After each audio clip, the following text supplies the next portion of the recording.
Right, this is going to be an episode of the Best Damn League Show, period. Me and Peter are back. Our guest for this one is Mac, coach of Vitality. Obviously, he used to work with Peter in the past. And I'll just throw this out there. By the way, we can get to that in a second. That could be awkward. That could be friendly. It could be great reuniting on camera. Who knows? But first things first, I actually want to do. I think in my preamble we should do like a little bit of like questions for the guests and stuff. So since obviously Mac has coached Vitality, and it is the reason he's on the show is obviously Vitality didn't make the playoffs, so we're asking him to help us preview the playoff teams that he's obviously competed against. Obviously, it's a little bit awkward, Max. I don't want to be like, so how was this split? Because obviously it wasn't great, was it? It wasn't dynamite. But give me what your thoughts are. What would your statement be to people who are just wondering where you're at in terms of how the split went? I think it's complex. I think like right now where we are in the whole like Vitality project is that we're still very much scaling up, you know. Like there's a certain degree of inconsistency when you sub into like rookie solo laners from your academy. Now, is that an excuse? No. Like 2 7th place finishes is below what I had expected for this roster. And there's been some instability, right? Like we changed the player for winter and brought in a role swap player. We took a big risk, but even so, I'm like personally pretty disappointed, and we're all pretty disappointed with the result, right? So, you know, no excuses there on my front. One thing I do want to ask you, and again, I'll be really careful with this and really kind and charitable in a way maybe I'm normally not on talk shows. I'll put it this way.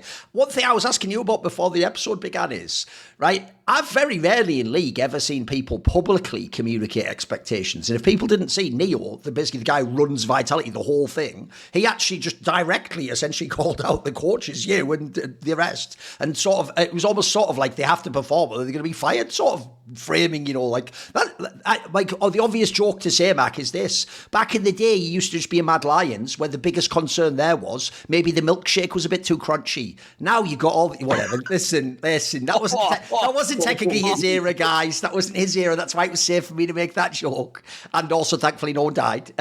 But now with Vitality, the point is the pressure's pretty big because, I mean, I will say one of your problems right now, Mac, is this. The CS team never loses a match, mate. So unfortunately, it's making even more pressure for you guys. Like, now people want the winning league, you know.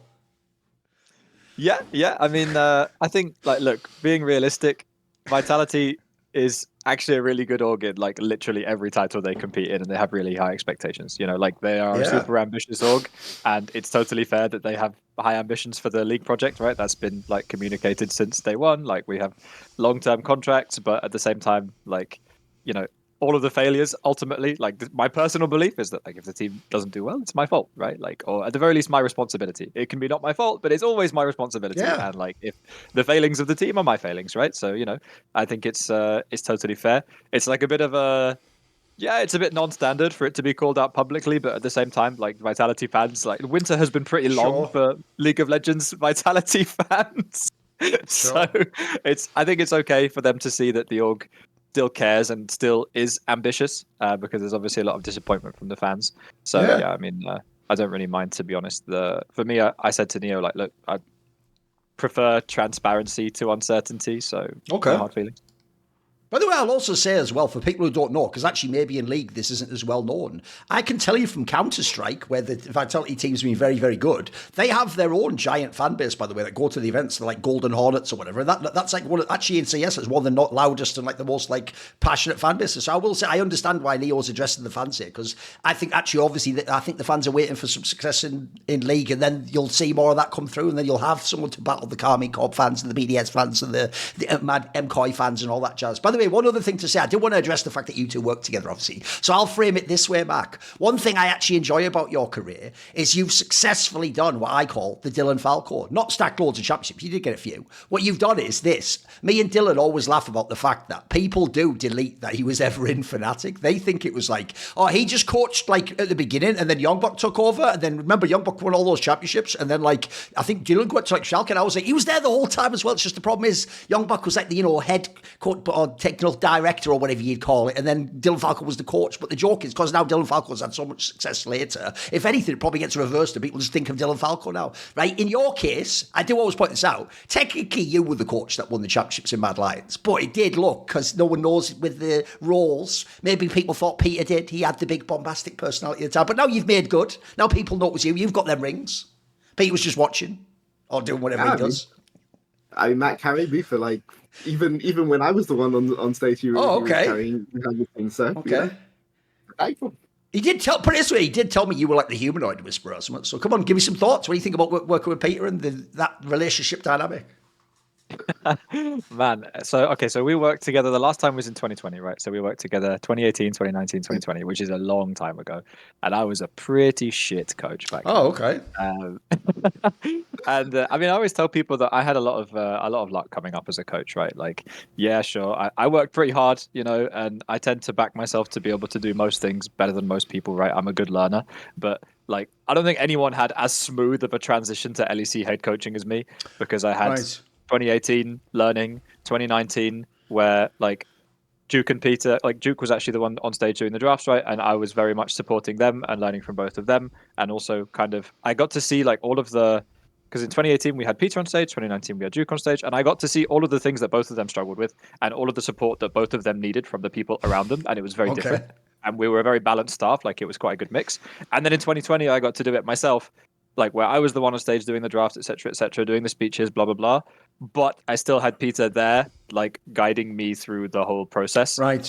And doing all of the communication with management, doing the social media stuff, and I kind of did all the fun stuff, and it was very, very guided. And I would go and do my thing, and I had like really clear ideas of what I wanted and also what I didn't want based from like previous 2 years. You get to think like, oh, if I was there, there's no way I would do that. And I think sometimes that's just as important as having an idea of what you do want, right? Like it just simplifies your decision making a lot.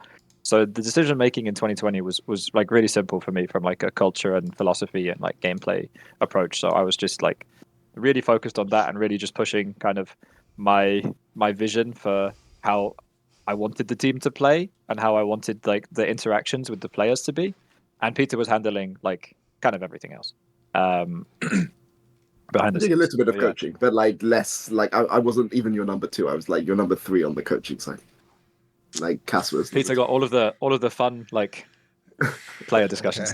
All of the really fun, really long ones. See, these guys make me sick. It's the way they're both on some like mutual admiration society thing. No, you were the real coach. It was really you and the way you allowed me to coach. That was like, fucking hell, bloody. Can we get some Americans in and just take all the credit for themselves? By the way, you actually referenced it. We're both British. You had to be British people on this show. True. Man. And here's the real problem. I'm giving Britain a really bad name because I'm more like the chav lout guy from the north. If people don't know, British people are more like Peter and Mac here, actually. They're way more chill and polite. I am actually like I'm the day walker in that sense. So, also, by the way, since you referenced Duke earlier, you know what's funny? I actually miss Duke, and here's why. I think he thinks I don't like him, but he doesn't understand. I actually think low key, he's like a sleeper OP guest for talk shows. Because if people don't know, unlike Mac and Peter, he is one of the most, in a positive way, he's one of the most disagreeable humans I have ever met. As in, like, you could just say his name and he'd tell you said it wrong. You know what I mean? Like, he always has like a totally different aspect, but it seems like he loves to argue too. I think he's actually a brilliant guest for sure. As long as you know how to frame him, like he's really good fodder for shows, I've got to say. He's great. When I'll tell you an anecdote. When Neo put the like public post thing about like Pad and I being Pad and me being under pressure for summer, I just got a WhatsApp message from Duke that's just a picture of this meme. I think it's from like Pirates of the Caribbean or something, of this guy getting hanged, and he's just looking to the right and being like, "Oh, is this your first time?" Right. Okay. They're quite a caustic sense of humour, but fair enough. I appreciate it. It's in character. Okay. Duke is one of the single funniest people I know. Yeah. Sometimes maybe unintentionally, but yeah, true. Also, yes. He's also potentially the most Parisian person on the planet. Oh, yeah. Incredibly French. He is. He really is. Yeah, true. Right, let's get into it, boys. Okay, so obviously we do the good, bad, ugly format. We always have the guest start back. So what good point? And by the way, in theory, I told them in general we're framing this obviously towards the playoffs, but as usual, the structure's quite loose. It's just a way to start the convo, basically. So what good point about the LEC we bring in here, Mac? Right. So, I mean, my good point is I think it's fairly generic, but actually it's something that the LEC hasn't had for a while, which is that we now actually have 4 like top teams that are kind of ambitious, and they all have like a star mid laner or like star players. They all have like actually pretty unique styles. And most importantly for me, all of them can fill a stadium. Like literally all 4 of the top teams in the LEC right now can literally fill a stadium. You had like the LEC roadshows happening, which I think are so good for the league. Where you have like, I think it was 8 of the 10 teams in the league got to go and play on a stadium in front of like literal thousands of people, which is just insane. And that's specifically because of the fact that we have these teams who are like, they're ambitious, They have big brands. They have affiliation with streamers where necessary, right? Like in some cases, or they're just like legacy orgs like Fnatic, right? So, and they're actually putting their money where their mouths are in terms of like going and grabbing top talents and being really aggressive with their signings, right? So I think that's super good for the league. And I think that's really important in like the broader context of the fact that, like, let's be real, like the economics of League of Legends are a bit of a struggle right now for a lot of the teams. And over the last couple of years, there's been a little bit of a pullback from Riot as well on like fewer international events and things like this, right? So that, in terms of like the actual survival of the LEC as a league, as a product that is financially viable, and as the experience for the players, as the experience for the fans, the experience for the orgs, is so good. One sec. I mean, I think that's fair. What I will say is that I was just thinking about all the teams that were on the roadshow. Yeah, every team got to be on the roadshow except BDS and Rogue, which is a bit sucks a bit for BDS, but yeah, I mean Rogue are also going to have like a new. The joke being that like BDS one maybe is because the French didn't want to. The Rogue one is just everyone hates Rogue. Like that's like that one just feels obvious at this point in time. But like I feel the Mac hasn't gone far enough, because I think that BDS, Heretics, and Vitality are also like very like, okay, it's not the same as KC and Koi, but like, I'm pretty sure the Heretics could fill a stadium as well, from what I saw from what I saw in Spain as well. And what I would say is that it's the thing that makes LEC interesting to me is not just that there's all these teams that are good and trying; it's that they have a clash in styles, and this is the thing. Like, one of the disadvantages of having EU have G2 dominant for such a long time is that teams were just like trying to do everything G2 were doing and essentially being G2 light, right? And when I look at KC, when I look at Koi, when I look at G2, and when I look at Fnatic, they have different philosophies in team building. They have different philosophies in what they want from their coaching staff, and they have different philosophies for how they want to actually play the game, and that's what makes it interesting. It's not that we have like G2 and then G2 light and then G2 light and things like this, right?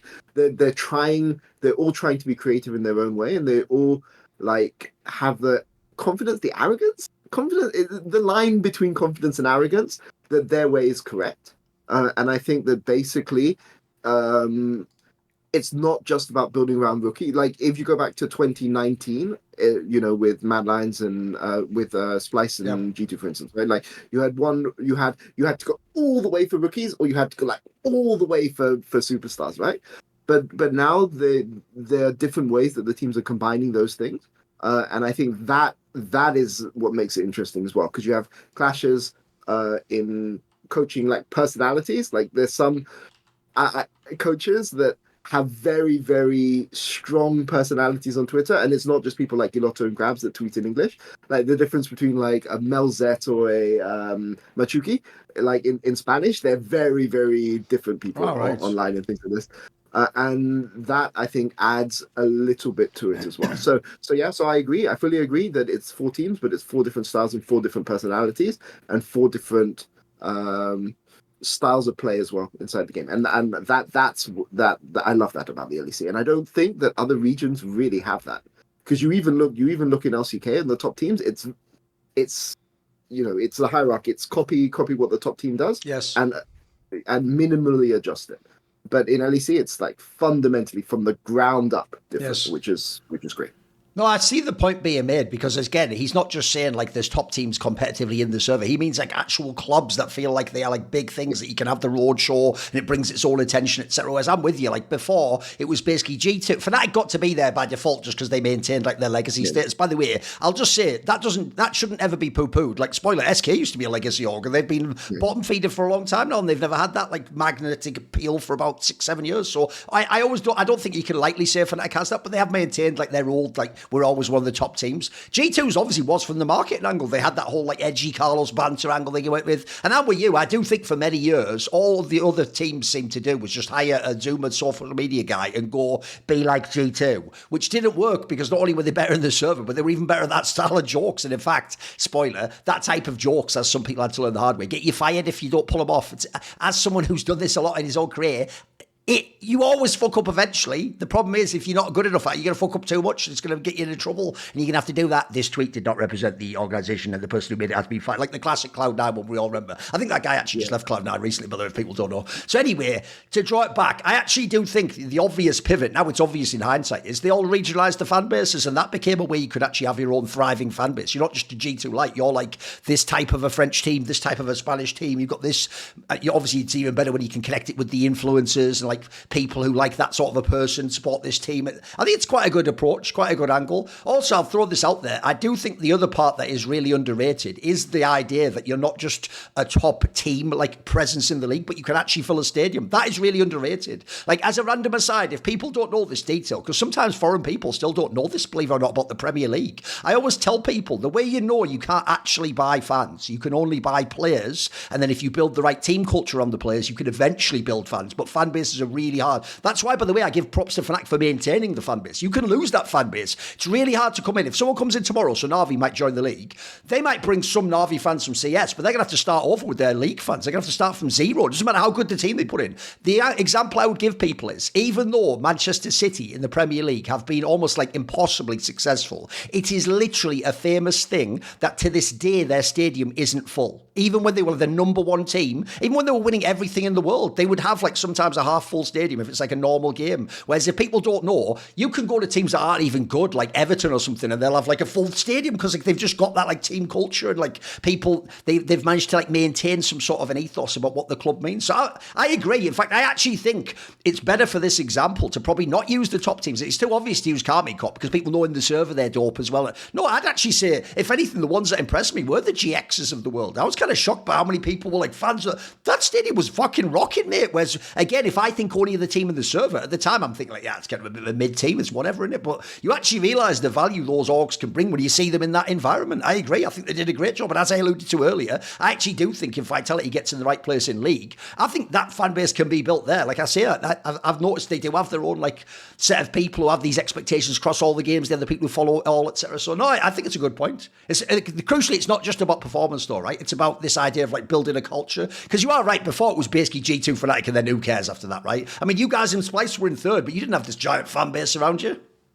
No, basically zero, right? And like on the off split where Fnatic had a rough time, like for the most part in the last like a lot of years, like let's say last like 5 years, like 6 years, right, since franchising, most of the splits have been like, who gets the honor to get smacked by G2 in finals, yes, you know?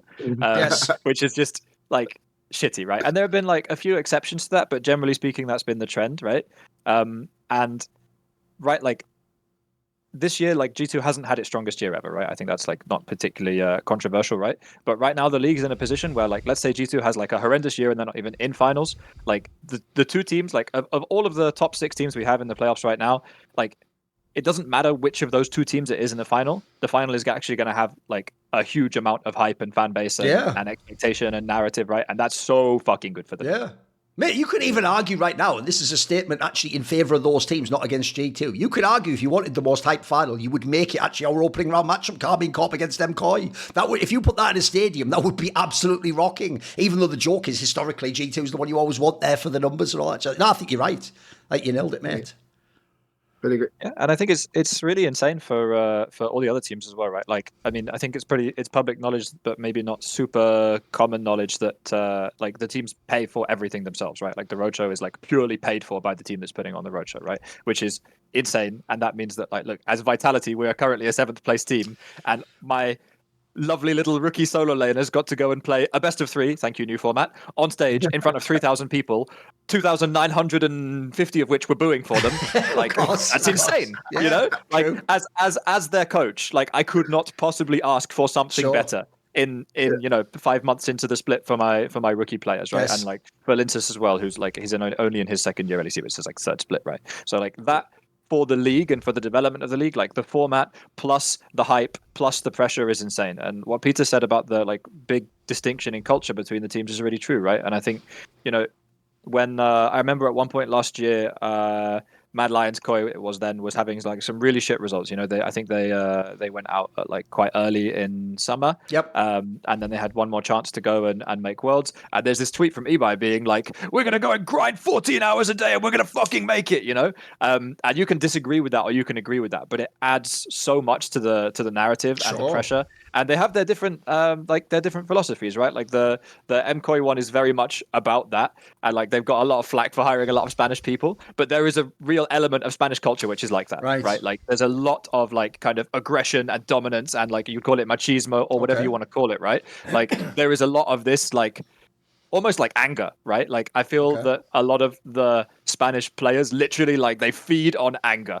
And that's a really cool identity. And then, you know, you have the KC one as well, which is like it's passion, it's drive, and it's similar, but it's also like pure work ethic. And even if you look at the people that K Corp hires, you look at the way that they like approach their players and approach their office environment, like having spoken to them in the off season, right? It's so much about like grind, put in the hours, get the guys who are like really hungry and really up and coming. And you see them even in the academy, at the academy level, changing out players who are really good players and really promising because there is someone else coming up who's more hungry and grinding more and higher elo in solo queue, you know, like, and it's pushing a lot of people in the LEC towards this like very, very kind of hungrier approach, even towards solo queue. Like, you know, you go and you look at solo queue numbers right now, you see Vladdy, this motherfucker's playing 14 games on his off day, right? Like that's crazy, man. And that's a level of hunger that, like, frankly, a lot of the like old guard in the LEC haven't had. And there's a whole other discussion there that I won't like get into, but I feel that young players and the younger orgs as well are coming in and treating being an esports professional more like an athlete than other teams and other players have in the past. You know, like so many players in the LEC, they were like fell into it because they were playing video games and suddenly someone was like, "Hey, I'm going to pay you for this," you know?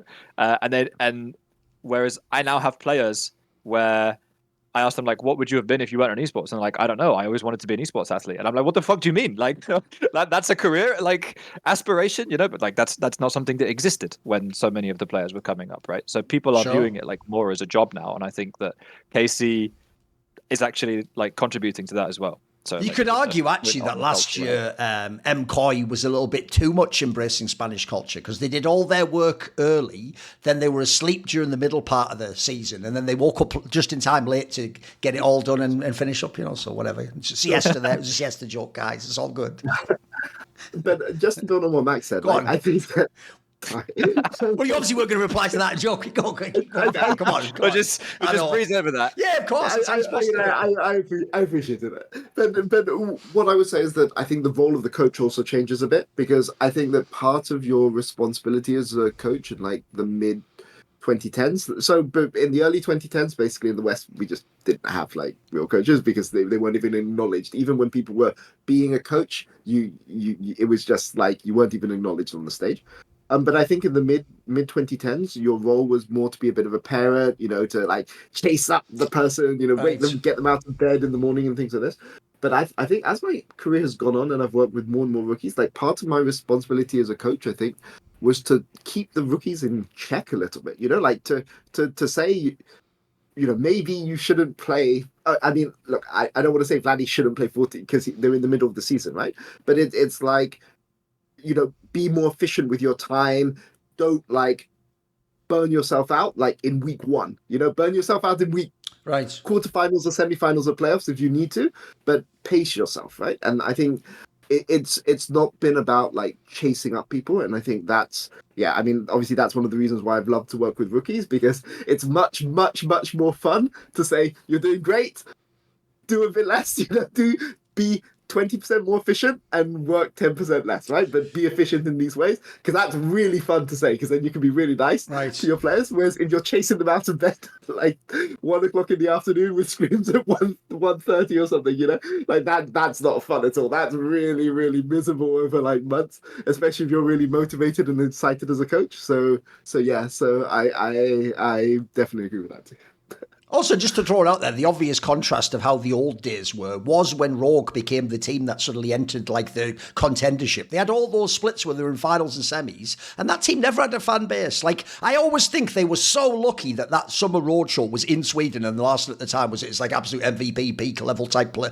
They wouldn't even have had any fans other than that. That was a mixture of everyone wanted to see G2 finally lose, and your mid laner literally is from that country. Oh, by the way, but even then, as if to show that you still hadn't had a match, I would have said Reckless just as the analyst got a bigger cheer than Larson did as a player who won the fucking tournament. So, if anything, that shows you how big brands work in esports. So, no, I'm with you. I do think it's night and day compared to what it used to be. Right, let's go on then. And Peter, like go on. In retrospective as well, like, you know, I think it's easy to kind of think that Mad Lions or Coin now has always been this like huge Spanish org that could like fill out a stadium, but like that's not how it was in 2021 when like we won 2 championships. So like yes, the Spanish community was really happy, especially because we had El Yoyo as a jungler, right? But like for the most part, people don't really give a fuck, you know, like the like pull that the brand had to be able to sell out a stadium was like basically zero. Right. But I would say just one more thing on this. For the health of a league, it doesn't like your top 2 teams in your league are always going to be mega popular, right? Like you look at LCK, I just keep going back to LCK. Look at T1 and Genji, right? Like how many people give a shit about those orgs? Obviously, it's going to be the same in China. It's going to be the same in NA, you know. But you want to look at the health of the league. Look at your 3rd, 4th, 5th, and 6th. Yes. And how popular and how successful those. Doesn't even have to be successful. How popular they are. Can the 4th place team in your league fill a stadium? And that's how you know the league is really healthy, right? Yes. No, by the way, if people want the contrast, I agree. If you were to take, like, I mean, the joke is it would be T1 who's 3rd now, but whatever. If you ignore that for a second, if you were to say, like, teams like D+, who used to be a world champion, or Nongshim's pretty good now, there's no way these teams would be the most popular in the league. Whereas, as we're saying, like, it's just happenstance that Carmine Corp's number 1. If they were number 4, I'm pretty sure they still have the same fan appeal and still be able to sell out that entire stadium and have everyone booing the up. So that actually is a proof of what they did. It's not just that they're so good in the server that's making them good. Yeah, good point. Peter, what is your good point? Okay, my good point is Fnatic finally have the chance to like put their demons behind them. What do I mean by this? I think basically Mickey is having a. Even the way you framed that, though, I noticed you said they have the. You didn't say they're going to, Peter. That's what worried me about. Even the way that was framed was so careful. You know, come on. I said they're never going to get a better chance, right? Because like there was the 1 year where G2 had their rough year, but like you know they're literally there. They're the prize fighter, swaying. You know they've taken the punches from their own shows and things like this. They're waiting for the final hit. They're never getting a better chance at this. Like if they don't win this weekend, I swear to God they're literally never beating G2. So like it's like the prize fighter in the fight. You know this is their perfect chance. G2, you know, before the show, I was thinking, okay, they've been really rough in the road shows. Maybe it's just a stage. Maybe it's just a stage thing. You know, other teams were more hyped to be on to be playing on stage, and you know they had to play KC at their home stand. They had to play GX at their home stand. Yeah, well, of course, yeah, but like even the GX series was really rough, and you know I don't think you get bonus points for beating SK as G2 in a homestand. Like, but I think that that I went and had a look at their other losses, and they're actually. It's individual brilliance that is getting them out. They're getting them out of these situations a lot of the time. And there is nobody who is better at shutting down individual brilliance than Mickey. Like Mickey, he will get his early priority if he thinks Caps is the one. Like because you'll know with G2 on the day, this is the big advantage of best of threes, right? You could see somebody on G2 is feeling it on the day, and if Mickey is on the other team, he will make sure that if you are feeling it game 1, you're not playing game 2. And this I think is the big thing that Fnatic have going for them. And you know, there's a lot of people on that Fnatic team that I want to see do well. But my God, they better take advantage of this opportunity. But I think that they can and I'm going to put it on Mickey. I'm not going to put it on Upset, who's had a really good split, because Upset is the type of the guy, he will meet fire with fire. You know, he has to be on form himself, and he's been on form himself. But Mickey's the one who will shut down somebody who's feeling streaky or feeling hyped on the day. and that's the big advantage that Fnatic have. Because you look at last year's Fnatic, they met hype with hype, right? But without trying to shut down the opponent's momentum. But that's different from this year's Fnatic, and I think that's what makes Fnatic better this year. What do you think, Mac? I think I can see what you mean about them having a pretty good shot. I would say like Koi hasn't looked so hot so far this year. They've been shaky.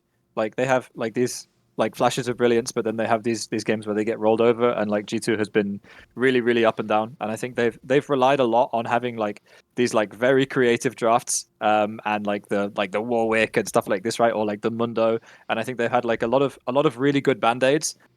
Sure, they've had some where it was a bit wonky. I think they had Game 3 versus KC on stage where they played like Yon, Mundo, Warwick, and it was very all over the place.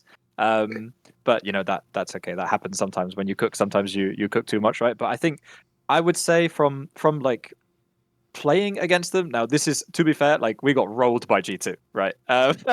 They had just come off like a 3-loss streak, and we were going into the game like shit. They're gonna be mad. At least I was, but I would say, like, in spite of that, looking from the outside, it looks like G2. I don't think they've been like this shaky since like 2022, right? And that was actually the last time. No, not 2022. 2021. Right? Yeah. 2022 they lost in summer to Rogue. 21 was the last time they lost a best of 5 to Fnatic, I believe. Which was in summer. No, they lost one in the. They also lost in spring 2022, but in the upper bracket. Okay, yeah. But they also did lose one in summer, most famously to not make Worlds, the one with the reckless lineup and the old classic. Yeah, true. That was the very conclusive one, and that was with like Whippo as a jungler. Yeah, like, exactly. Doing this thing, yeah, you know? Niski, all those boys, yeah. So I mean, that was that's a big opportunity for sure, right? Like, and I think if you look at the Fnatic players, like, it's about time that Humanoid won a championship, right? He left Mad to go to Fnatic at the end of 2021. So this is now his 4th year there. And like they've always been on the cusp, and he's always been like the guy that they play around. He takes all the fucking resources. Like they open the map through him, they play through him, they pass to him early, they gank for him early, right? So as Peter said, like that's like Mickey's bread and butter, is doing that and shutting down enemy mid laners when they're popping off, and like they have all the pieces aligned, right? And like it's not even like Upset has to step up and be this like monster carry on this roster, because they have like a really, really, really high quality functioning support jungle duo who are great on the map. They have a super high resource solo laner, and then they have Oscar, who's like an insane weak side piece. Like Upset needs to show up and like click people at the end of team fights, you know? like I really don't think that he needs to do anything super special. And I think Upset's had a lot of playoff wobbles in the past, to be fair. So he's not someone that I would like, you know, that I would gamble on when it comes to like this guy's going to step up and perform and be the one to beat G2, right? But I think the other guys, like when you look like mentally speaking, like I don't think there's any reason why the rest shouldn't be able to perform there. So I fully agree. I think it's an insane chance for them. There's also like a meta, almost like an intangibles angle that I always use for people in esports, especially if you're a casual fan, which just shows how intangibles stack as like the stake scope, which is, I always say, if you have like a key rival you can't beat, the best chance to beat them is actually if you play them as early in the playoffs as possible. So it makes the stakes as low as possible. And in this case, by the way, because it's double a limb as well, that's not even the like, whoever loses is out of the tournament. Like in theory, I agree with you, Peter. This is your best chance if you're Fnatic to actually win a series against G2. Like, this is a really good one. And not only to just beat them, but to actually show that you're much better than them and actually like, clap them. And then, you know, then it's up to them to make the final and maybe play you then, etc., and do it that way. Because if you think about it, right, it's the exact same match on paper, the same BO5 is different if it's the grand final and that's where you're playing them. And then you've got all the old times you're thinking of and the fact it's the finals. And then you're thinking about things like, but I haven't won a championship. All that doesn't have to be there in the opening round. In the opening round, it can be maybe a little bit more pressure than when it's the group stage, but it's still more of like a regular season game in that regard. So actually, I also agree. Like that's why this is almost like a perfect temperature check for Fnatic. If they blow this upper bracket match now against G2, who looks this wobbly, then you don't have to think they're going to win the split. Then maybe it is just a Karmine Corp thing. Maybe even MKOI could be. It actually will just totally set the table, I think, for where the league's going to be at. Meanwhile, by the way, go the other way. Imagine they actually not only beat G2 but clap them. Game on for the playoffs. Like all of a sudden, that's going to be an amazing match if they play a Karmine Corp or who. And at that point, who even knows what the Falcon be? Suddenly, you really believe everyone can win the league. And I think that basically a lot of the time, when you look back at Fnatic versus G2 in summer, it's very, very easy to say, oh, you know, Fnatic choke, they have mental block, they're never going to do it. But the fact that Fnatic had like 10k gold lead, what was it, like 7k, 8k gold lead in those games, right? Shows that by playing through mid, shows kind of that Humanoid was actually doing, he was, you can say what you want about regular season, but in the playoffs, he was stepping up and he was playing really, really well in those series. And it wasn't on him like that they were losing, basically. They had those leads and, in a sense, it's a responsibility of other people on the team to close out the games, right?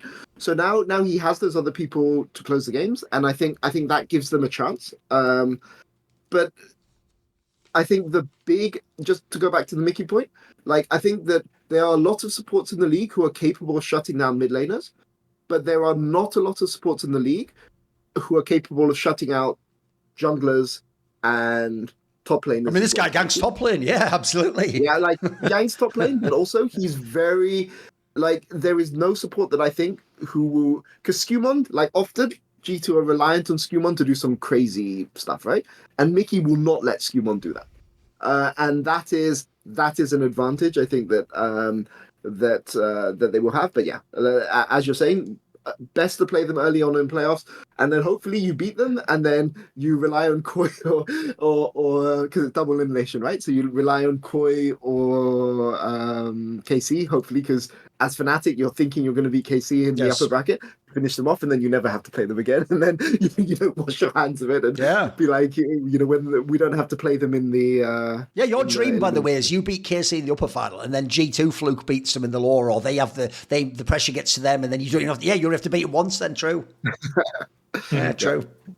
By the way, I also was realising as well, this is why this is also the ultimate chance. Because I always said in the past years when they had the Razork Humanoid lineup, but it was this one with Noah in the bot lane and Oscar. And I always thought the really unfair thing people did was, yes, certainly there was a chance to win if you were Fnatic. But on paper, you actually shouldn't have won. Like, very rarely were you really the favourite. And if you actually even looked player for player, often G2 had the better roster. I actually told this to Nightshare when he came on the show, I always thought actually people were a bit unfair to him because they almost acted like he had this Fnatic roster, and he was losing. Like, he actually had a Fnatic roster where, first of all, if you knew the budget, you'd know he actually killed it with that squad. And then secondly, some of those players, like, as you can see, that bot lane now plays in GX. Like, Oscarinen wasn't the same Oscarinen back then. Like, there wasn't the same superstar talent. So the other thing that's crazy is there's two angles on the roster, which also mean this is the time to beat them. Which is, one, this isn't even the year where Razork's insane. Like, actually, he's still really good, but put it this way, he doesn't 1v9. He doesn't have to even. In fact, sometimes he's even the one throwing the game, but not like in the past, it's like he would do the 9 amazing things and then throw the game. Now, sometimes he just throws the game like a normal jungler can. And that is nuts because when I was thinking player for player, he's actually one of the few roles that, compared to G2, I might not even give a massive edge. Like, I actually think maybe Skewmon's better than him. Maybe not in playoffs, but we'll see. That's like an even to maybe slightly worse than. But if you look at all the rest, bro, like, where's the weak spot for Fnatic? Like, I think Opposite is better than Hans right now. I think Mickey X is better than Labrov. Those are pretty fair. I actually think, and this is the bellwether, boys, because I was never on your side. I actually think, am I even going to say this out loud? Humanoid might actually be equal to or slightly better than Caps. Who said that? Who the fuck? The intrusive voice has got to me. I can't believe I actually said that. It might be true, though. It might actually be true. This is actually sort of like a mid-split for fucking Caps. Like, he's not that sick, to be fair. And they don't look like, by the way, they play through him super hard. So I'm sort of, would you believe it or not, Pete? I can't believe I actually... Because here's the problem I just realised. I was coping that, like, no, this is about Mickey and Upset. But I've realised you are making me actually pick Humanoid to beat Caps and potentially win the LEC. So you know what? Fuck it. I'm in. Listen, I did jump on the last carriage of the train when it was going past the bend. I wasn't there at the first, the point of origin. And I wasn't riding with you for all those years, but you know what? Right at the end, as you say, 4 years in, I'll jump on the Humanoid hype train at the very end when he wins. All right, boys, I'm with you. Listen, you guys can be in first class. I'll be in second. It's all good, but I'm still looking. I'm watching. But it's not even a hype train, though. It's like they have to do it this time, surely. True. Oh yeah, by the way, that's the one part we haven't addressed is, let's go the other way, though. If somehow they don't win, though, the psychological damage at this point in time, like, you may as well spend all the next year's Fnatic budget on, like, the sports side guy, because I don't know how they're going to... This will be their Vietnam if they don't win this one, boys. I don't know how you possibly recover from this one. You know what I mean? Like, it's just going to be PTSD, in it? Like, and we've all said all this shit. It's going to be one of those super cuts of, like, everyone, this is their time, they must do it now, and then you don't do it, like... But anyway, that's not going to happen. Get that negativity out of here. That's not a problem. That's an alternate universe problem. That's not going to happen in our world. Also, by the way, we will talk about this matchup. I'll just project forwards as well. You know what? As much as here's my problem, guys. I'll tell you right now. I actually, low-key, would love Humanoid if he actually had won more. My problem was he often himself had playoff letdowns. The problem I've always thought is his personality will work so much better if he is actually a consistent champion. Like, at that point, he will have XMK swag where people will be like, oh, he's got this like weird mystique, but he fucking wins. And I'll tell you what, one thing I would love to see is I guarantee if they win LEC, he is going to say it. Even though it'll be impromptu, he will say some slick shit on the mic that will be like iconic. He'll have some line he'll fucking say, you know, like, what I don't know what it'll be, but I bet it'll be a banger. I bet it will be a banger, guys. I mean, the thing about Humanoid is that he's been I think the consensus second best mid in the league since basically the second year, since basically, like, I thought he was. That's certainly been his. Listen, as a Larson fanboy, that's certainly been his branding, Peter, and he's been very successful with that branding. I agree. The marketing campaign has been a widespread success. Yes, I agree. Yeah, PR manager Peter back. Exactly. But it's worth saying. We should just be Humanoid's agents. You should. Yeah, for sure. People think it's just Hillsang. You're always fucking playing defense. What you guys have done some good work for Humanoid over the years. You've done some good work. But I would say it's not just Caps. Since the last time Humanoid won the league, Vladdy has won the league, Nisky has won the league, which people forget, and Larson. And Larson has won the league, right? So there have been 4 different mid laners. Yep. As far as I don't think there's anybody else, but there have been 4 different mid laners who've won the league since Humanoid has won the league. When at worst you would say Humanoid is a top 3 mid laner, and I would say top 2, and at times top 1. Mid laner. So I. You know what, Peter? Normally I let that go, but we are all British on this show. There is no top 1, bro. It's just best. Like, let's listen. I know when you're around those Europeans, they demand to say top 1, but there can't be a top 1, guys, because what would bottom 1 be? Exactly. There's only a spot of 1, so it's just best. I know. Listen, I didn't want to let it bother me. I'm normally totally cool with it, but there is no top 1, Peter. It's just best. It's best. I've been corrupted by my time in the US. Yes, exactly. But yeah, like this is for I generally, because of the past, don't root for Fnatic, but this may be one of those times where I actually do root.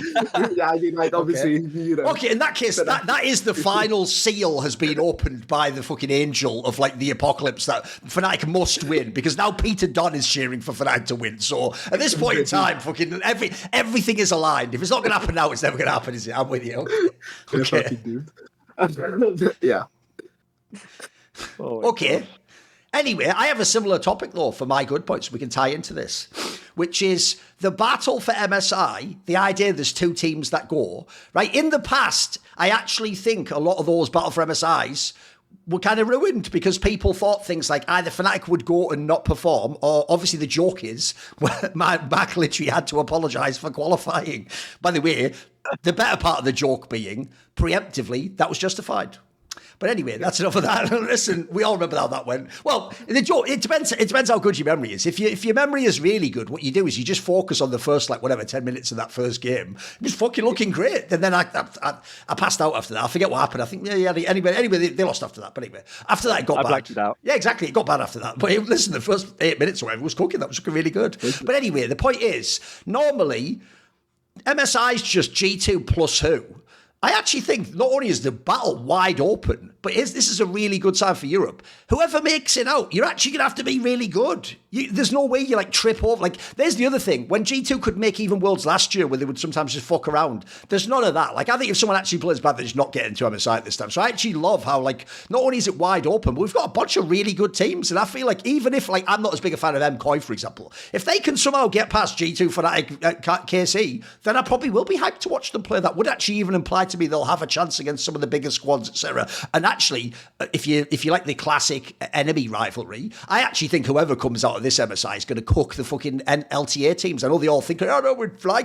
I don't give a fuck, mate. Whichever 2 we sended you home in a body bag, mate. So I think this is a bag. I've never seen it as wide open, but in a positive way for the 2 spots. Thoughts, Mac? Yeah, I think we also, we used to have this is obviously Worlds, right? But we used to have 4 teams going to Worlds, for example, right? So a lot of the time you had 2 kind of meh European teams going, Many of those have been my teams. Okay, he said it first. It's all good. Yeah, I know. I got in ahead of that one. Okay.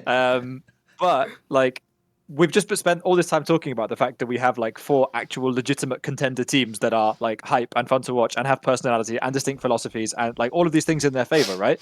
And only 3 of them can go, which is great. Like, it means that whoever goes to MSI, whoever goes to Worlds this year from Europe, like, they fully deserve to go, right? Like, leaning into what you said about, like, you know, they're going to have to have fought for their fucking lives to get there. And if it is Casey who goes to MSI, for example, like one of the participants, then they've already done an international tournament and got fucking cooked at that international tournament. And, like, you send guys like Kalist and Vladdy to an international tournament and let them get cooked once and then let them go again in spring, it's so good for them, right? Like, I think it's going to be. I think I find it hard to see a world where, like, let's say Casey, you know, goes through the bracket and they make MSI and they like play all these best of 5s. They goes to like game 5 fearless, because I mean against these teams there will be game 5s. You know, like there will be game 5s in this playoff run. Yeah. And then they go to MSI with all of this under their belt and like it's not significantly better than it was at first stand. Like, I find that hard to believe, you know. By the way, one thing you just even made me realise is this could give Carmine Corp at Worlds one of the best chances ever for like a rookie line. Only 2 of the players are rookies, but you know what I mean? Like a brand new lineup no one's seen before. Because it actually, as you said, since we never had this like first stand before, bro, when have we ever had a scenario where you could be the rookie team going to Worlds and have already been at 2 international tournaments? Like, that would be like the ultimate warm-up. Like, I always think one of the big problems in League is you never know if someone's going to internationally choke, because normally they never got to play there. They had to have their whole like domestic career and then finally qualify, and then you find out if they're going to have issues. Like, they could be actually battle tested in year 1 if this goes well. And we already mentioned the road shows too, right? And like, yeah, exactly. A lot of my experience as a coach has been like, you go to MSI and like, I remember in 2021 we went to MSI and the competition was like fierce, but it was like fine, it was doable. We're like, okay, we scrim versus these guys for 2 weeks, so like it's for sure doable. And then you get to the end of the year and you go to Worlds and these teams show up and they're like totally different. Right. You know, and they've spent the whole year like in the previously playing best of 3s where you hadn't, and playing in front of big crowds where you hadn't, and they just murdered you, right? Like we were so unprepared going into Worlds a lot of the time, right? Like just versus like the caliber of teams, like even the same team. I remember in 2021 versus Damwon, we played them, like went 5 games versus them at MSI, and we really felt like, dude, we're gonna beat these guys in summer. Like, we're gonna come back and we're gonna beat these guys. We went back to Europe. Like, we had a bit of a messy summer, but like the playoffs run was not like particularly competitive, right? We mostly breezed through the fucking gauntlet for playoffs, and then we went and we got completely crushed by Damwon. There were other issues as well, right? But like playing versus that team felt completely different. And I think the fact that Europe now has more events, stronger competition, best of 3s, and double elim best of 5 in playoffs, I think all of those lean into, and like the extra international event as well, all of those lean into having a stronger LEC at the end of the year versus LCK LPL. And I think it's always been like this. And sure, this is an LEC focused show, so we're going to focus on Europe.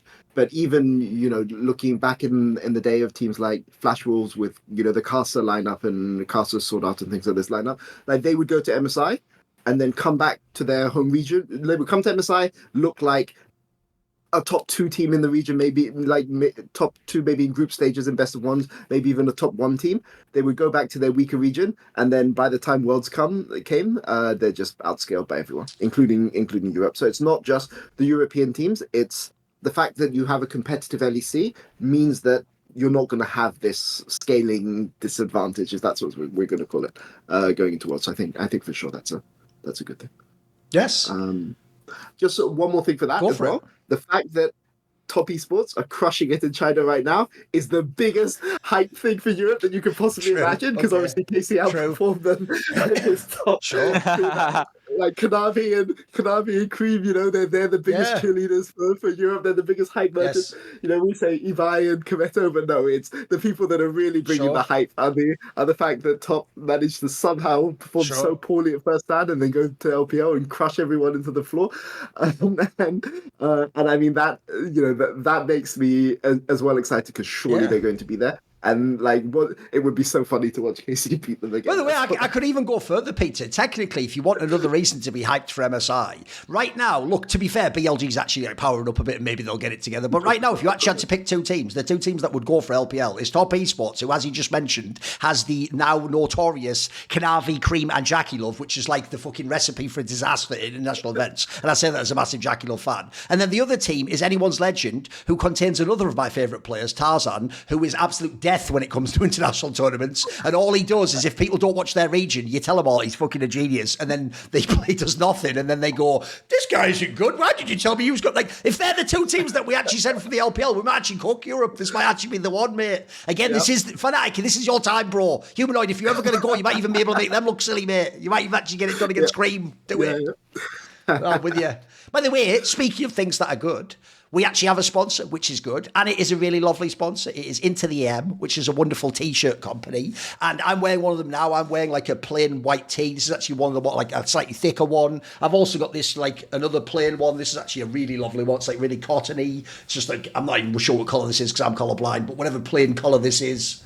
This one's really, really nice. This is a bit like more like a heavy-duty one. This is like a really soft, cottony one. One of the things that I find very impressive is, even after you've washed them and worn them a bunch of times, they don't get the problem a lot of like cheap T-shirts do, where they get all starchy and stiff and it like ruins it and you're just basically only wearing it for the design. By the way, they also do have plain tees. I think you get a bundle of them, like 3 for $50 or something. You have like 3 print tees. They have a million different designs, by the way. I've shown some of the past ones. I have like a Neo Tokyo cyberpunk one. I have like a pastoral Japanese, bonsai tree design or whatever. So they've got a lot. Also, by the way, as you'll notice, they're not like gamer shirts. Like, they're not like weird things where you look like a loser. They're actually kind of chill thing you could wear under a blazer too and go out for smart casual drinks or something. And the best thing is, if you use the intothem.com/LFN code, right, that normally and always does gets you like 10% off when we run these sales, right? But one of the coolest things about Into the M that they give to our customers is, people who watch the show and support, is that all the sales stuff stacks. So at the moment, they have a Memorial Day sale going on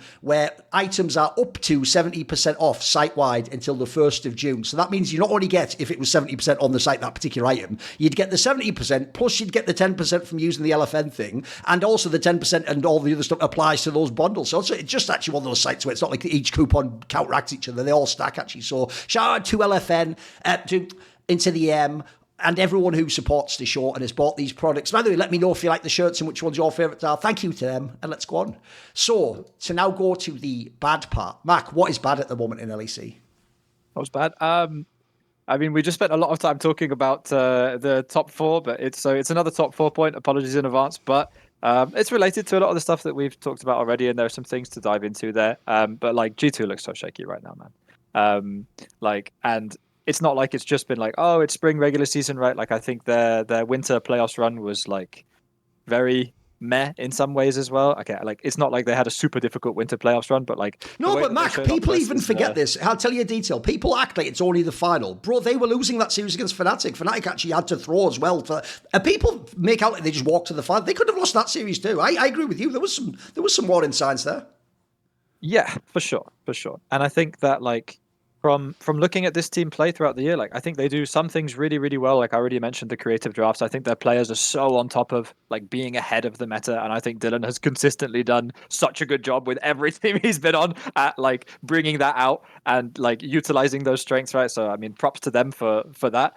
But on so many levels right now, when I look at them, they just look so desynced sometimes, like, especially with support jungle and playing through mid and even Caps, right? We talked a lot about Caps and Humanoid, and I kind of held off until then, but it links into what you said about Mickey as well, right, Peter? Which is that, like, Caps has historically been such an insanely high-risk player, and that's actually typically the case for all of the best players, right? You have outliers like Larson, but most of the top mid laners, most of the top AD carries are the guys that sit permanently on the bleeding edge, and they click forward, and they front step your skill shot, and they flash on your face, and they make life really fucking difficult for you, right? And that's the thing that Mickey is actually insanely good at, right? Like, this guy will walk into the river and spit in your face, and like, you can see time and time and time again when this guy plays versus like lesser opponents, less experienced players, when they plays on big stage, that he will literally walk into the river alone and start throwing spells at people, and there'll be 3 people there, and they'll be like, "Oh shit, man, we gotta back off! Like this guy means business, you know." I always liked it when he would do the Hillsag, and sometimes almost just for swag reasons, walk forward, ignite someone, and then just walk away. It's like not even to get a kill, like just to be like, because I can do it. Send a message, you know. Yeah, Caps has been one of those players as well, right? But this year it just hasn't been looking as good, and I don't think that's just Caps. I think that's the whole mid jungle support thing, right? Like if you look at the way Fnatic plays, if you look at the way that like top teams when they're very very mid centric play, like for example BLG was always this in the past through night, right? Like it's so much about support jungle linking aggressively on every single timer, being super proactive, coming from different sides, dodging wards, using level 1 around mid lane. Like there are so many factors to it in like even the first 6 minutes of the game, and a lot of the time you get like one move to do that, right? And Mickey, like one of the things that I found really interesting about watching Winter Playoffs is, and this will lead back to Mickey, is that Yike has obviously played a lot with Caps. And when I watched a lot of the times that Caps was dying, it was in those early skirmishes around mid, early lane ganks through mid, or it was traps in rotation, right? And Caps, because of the player that he is, like he's very aggressive, he's very confident, he's very intelligent, he's so good at moving the map and involving himself in plays. And in order to do that, he takes a lot of risk. And Yike did such a good job at sniffing out whenever Caps was taking too much risk when he actually didn't have the ability to do so, and just punishing for it, right? If like Caps front step to skill shot in lane that he wasn't supposed to, a lot of the time like jungle support were there behind and it was actually a bait, and like they were killing him, right? This happened in like KC versus G2 in the finals a lot, right? Caps had a lot like really uncharacteristic deaths, and I think it's easy to look at those deaths and be like, oh, those are just like inting moments, and some of them were like really weird, but I think a lot of them were also insanely good reads from Casey and from Yike specifically. I think Mickey has the same potential to do that versus G2, because I think G2 has not been super strong at playing mid jungle support together. They've not been super synced. They've not been super fast. They've not been super aggressive. That's like not so much been Scumon's identity. Like I think he's improved a lot, but I think there's so many moments where Caps is clicking forward and Scumon isn't there, or is clicking back, or they're skirmishing on different pages, right? So I think that there are actually a lot of threats to G2 right now, because Fnatic is going to play that game. KC has already shown that they can do it, and like MKOI, when they are at their best, are a super, super, super aggressive team, right? And it's not just through mid that MKOI does it, right? MKOI will also do it with these like weird, funky counter picks on top, where they'll play like Vex top into some random shit, you know. But it's very much like top side aggression with MKOI. And that's something that is like really worrying for G2, right? Like if you don't manage to like leverage a lot of the really good stuff that Broken Blade does to be able to actually like get these weird matchups, or like their classic is to like give over a counter pick, a power pick, and then counter pick it with something weird from Broken Blade, right? Or find some new power pick in the meta that you can first pick and no one else knows what the fuck to do. Like when the guy starts first picking Rek'Sai, that was last year, I think. Those things give a lot of value to G2, but if that doesn't work against specific teams, like it might not against MKOI, or if their early game around mid lane is weaker, which I think right now it is, it's really rough for them. And I think there's a good chance that Caps keeps on getting exposed. I think it's really hyped to watch, because like this guy is so driven and this guy's so obsessed with League and he's been so good for so long. There's no way that he doesn't come out of winter like furious and looking at those losses like, what the fuck is happening? Why isn't it working? Right? Because it's always been working before. But now you have Yike and Mickey on other teams who know how it is. You know, they know what it's like to play with Caps and how much risk he takes and how many resources that means he needs through mid, right? So like I think that amps up the competition even more, and actually I think it makes it easier for Fnatic to win against them, and I think that G2 has a pretty hard road actually in playoffs. Also, I don't think Lavrov has been a big pressure performer, to be honest with you. Yeah, that's true. I mean, what I would say is that, what you mean, underperformer, or? I think he's typically underperformed quite severely in playoff matches, and I think that he's really, really, really good.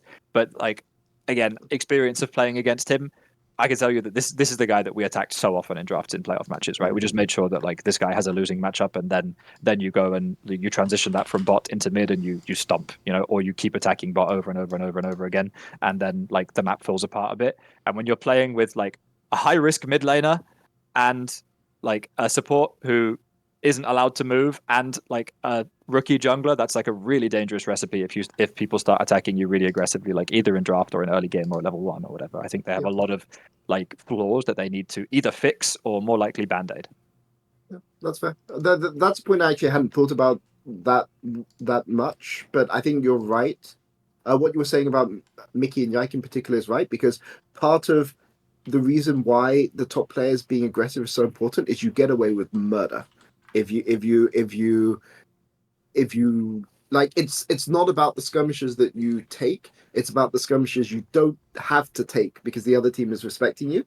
And I think Caps to a large extent and BB to a smaller extent used to get away with murder, but now Fnatic and Casey in particular have somebody on the team who can call out in game, you know, this guy is just in just go and punish, punish the Inter. And I think that causes G2 to lose a lot of their advantage and lose a lot of mystique. The other thing I will say is that part of the disadvantage that G2 have had in bringing rookies, like I love working with rookies for the work ethic and everything that the motivation and everything we've talked about before, natural talent. But I think the one thing that I don't think rookies generally have coming into a league is the ability to make other people on their team look better.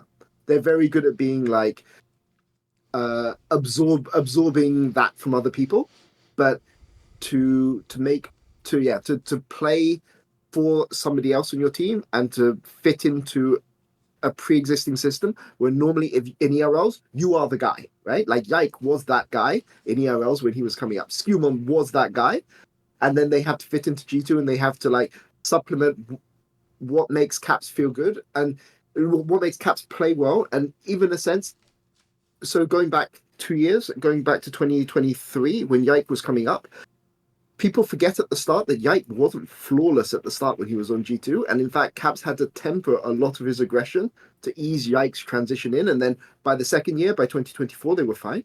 But this is the thing that even if we're in a world where Caps has to cut his aggression out in order to be more on Skewmon's page, G2 lose a lot of their edge. Even if he's not inting, right? But again, he's not inting, he's just being punished for pushing his boundaries. But even if he just stops pushing his boundaries, I think that makes G2 a less good team, and the league is too good to be able to play at 70% and win right now. I don't think it's possible. Whereas maybe in 2023 it was. For sure. And I think there's like a recipe, right? And what you said about like being able to play on the front foot, essentially, right? Like being able to play in people's faces and get away with murder is equally true for junglers. And like people might not like quite realize that, right? But the recipe for G2 for so long has been get bot push really aggressively and then use your bot push to link support on jungle and go through mid and let Caps get away with murder, right? And when Yike was coming up, he had Mickey to do that, right? He had Mickey and Hans, and they were getting Prio in every lane, and they're first picking for Prio. They pick Varus, they pick Kalista, or they pick Draven into Kalista. We're getting Prio, guys, and we counter pick support. Like, we're getting Prio. Or if there's like a Heimerdinger on the availability, like we're playing Heimerdinger, we're getting Prio. And then they're going through mid, and they're making Caps' life easier. And that, in turn, makes Yike's life as a rookie player when he was coming up in 2023 so much easier because he has an easy direction to follow, and he's also allowed to play individually on the front foot, which is very much his whole identity coming up in ERL was this aggressive front foot attacking, invading jungler. And when all of that links together, suddenly, your bot prio allows your mid laner to play aggressive, and your mid laner playing aggressive allows your jungler to invade. And like then it becomes this like really, really lovely snowball effect. And then you start playing like actually some pretty good early game League of Legends, right? And the question is like, is Labrov going to have the same effect, like positive effect on Skewmond in his first year? And my guess would be no. Particularly, I think Labrov is good, but particularly I think in playoff series, and particularly I think because their bot lane is not like, it's not like their bot lane is like a cut above the rest, right? I think when it was Hans and Mickey, there was not really that many bot lanes contesting them, but actually there are more good bot lanes who play aggressive and who click forward and who front step abilities and who call ganks aggressively and who contest prio and who draft the early champions in the league right now, And I think that's just going to be a big limiting factor for Skewmond and therefore for Caps. By the way, on this topic, like I actually do wonder as well, because I know what you mean. In the past, G2 isn't really the team that's had a lot of rookies. They tend to just other people test the players out and then they take the best players. That's how the talent flows to the top of the LEC. But if you think of when they brought Yike in, it does feel like they've done the opposite approach this time though. When they brought him in, I remember saying this on Shores, it looked like the Peter Dun approach, where when you bring in the talented rookie, you make sure you don't like burn him by throwing him in the deep end and making him do things he can't do. You sort of limit what they do initially, and then you sort of expand out the responsibilities as time went by. It looks like they didn't do that. It looked like they did the opposite approach here. It looks like they really did think Skewmon was going to be like MVP jungler, which by the way, he's been pretty good, and it's almost become like the Skewmon team at this point in time. And Labrov, by the way, just hasn't done what they hoped he would do. This is one of the reasons, by the way, as well, why I feel like it's really hard, because everyone on Reddit, you all now pretend you don't. Every one of you said cut Mickey X. You all said he was in all those games. You all said he's the reason why they couldn't do anything internationally, etc. So don't say that and then turn around and go, why did they cut him? You said to cut him. But I will say this, it's because, in my opinion, Mickey X has done something where he's almost like changed what his role in the... Like, he is a support player, but he's not just like the basic support. He's almost like a half jungler as well. And then, as I always point out, there's just no player, forget even support, there's very few players in the LEC can do those like macro moves he does in the middle of the game. Like, this guy just finds things, well, like, you see it and you go, I didn't even know there was an angle to do something there. Or like, you think the classic one is, this is why I also think he got fired. It would look like he was inting right until the second he found some genius fucking angle on someone, or he even would do the tactical int, which, yes, listen, I'm actually friends with Wikis. He'd admit this. Sometimes those are ints, but they sometimes can also turn into a win. I'm sure Hillisang whisperers will understand what I am talking about. You can go through the int to the win. We all know that. So that's a real thing too. The difference is there is not a single component of that in this team. Like, Labrov doesn't even attempt any of those things, and Skewmon's style just isn't massive risk taker like that, unless it's like for his benefit seemingly. So I actually think the real problem they have in this team is, I don't think any player is bad in this team, but I don't think it fits together very well. I actually think Dylan Falco has got his work cut out for him really heavily this year. And I'll agree though, I'll spin it this way. I actually think, to go to Peter's angle, the coolest angle is this. One angle I thought was really overplayed the last 4 or 5 years is the way every year people simultaneously say G2 has the best roster and they're far and away the best team, but also Caps is goated and would win on his own. And it's like, but add the three things together, he isn't. Like, if anything, I actually think one of the splits that made me really impressed with Caps was when he initially got those rookies, when he had Targamas and Flackhead come in, and that first split, he was a bit lackluster, but then he just tore up the lower bracket when MSI had that like 24 game win. That's when you were like, fuck hell, this guy's goated. Like, he can literally win with anyone on his team. People have said that, but the difference is it never got tested. He usually did also have amazing players, like top 2 in their role, in every other role. If you look right now, as of this moment, most people would say G2 was like the 3rd best roster in the league. And actually, we're talking about flaws in like jungle support. So if Caps somehow really can like 1v9 a few of these games, this is a chance to remind everyone you are just goated beyond belief, because in a fucked up way, you almost need it to be a bit harder to see the full capabilities of the superstar player. Otherwise, in a top team that's the best anyway, the superstar player just puts you over the top. You know, I want to see the game where they would lose it and he pulls it back and wins it. Or, you know, it should be like you lose 3-2 and then you win the game 5 or something. This is a brilliant I'm with you, Peter. This is actually the chance for Caps to again like raise his status is massive, actually. Yeah. I mean, I think it's also the support play as well, right? Like, there's the one thing about the other teams in the top 4 is Super Calist and Upset will, like, I don't know how public voice comms are, but basically those guys will never hesitate to call their jungle support bot. Right. If like if you fuck up your wave, like those guys are like perma talking and perma demanding resources. So I think that makes it harder. I don't know exactly what Hans is. I haven't heard him that much, but I know Labrov's not that demanding. I mean, even if Hans is saying it though, do we know if Stewmon even listens? Does he just go, I'm busy farming pro? Like, who knows if that even works, right? Yeah. So I mean, yeah, but I mean, I think okay. And I think it also makes it a bit harder. So I think it makes it harder for G2 to take advantage of their support roaming thing. And I mean, even on that Flacked roster, like, I think maybe you can argue the player. You know, I love Flacked, right? So, but the one thing about Flacked is you can guarantee that his support is going to be able to roam, because Flacked is literally the type of guy who's like the older one there of bot lane, where he's like takes pride in being able to lose the losing matchups less bad than anyone else.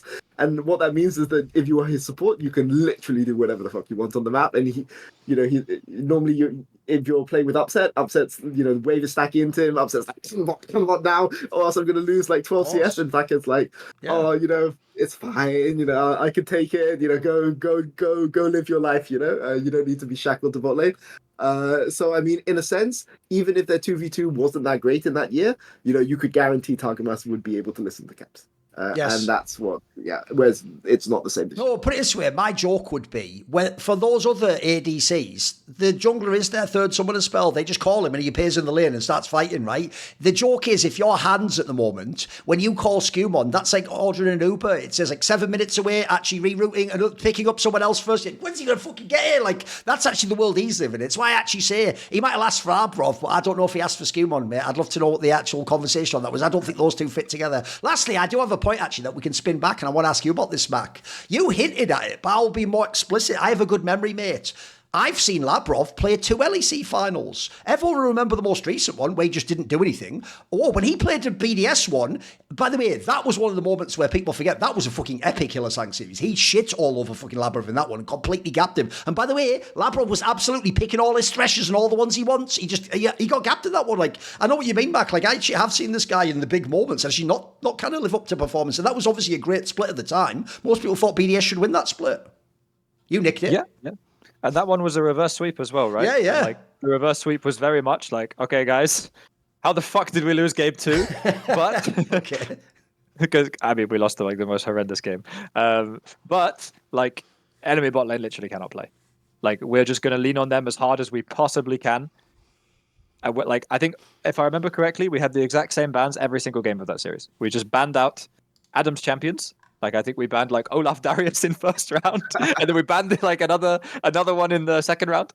So there were like 3 bans versus. Oh, you top did. lane You made him play like Malphite and fucking Cassante. Yeah, you're right. You took out all his champs. Yeah. And it was like, yeah, sure, bot lane can pick whatever the fuck they want, and like we'll pick Pyke or we'll counter pick them, and like it's not going to look good for them, you know.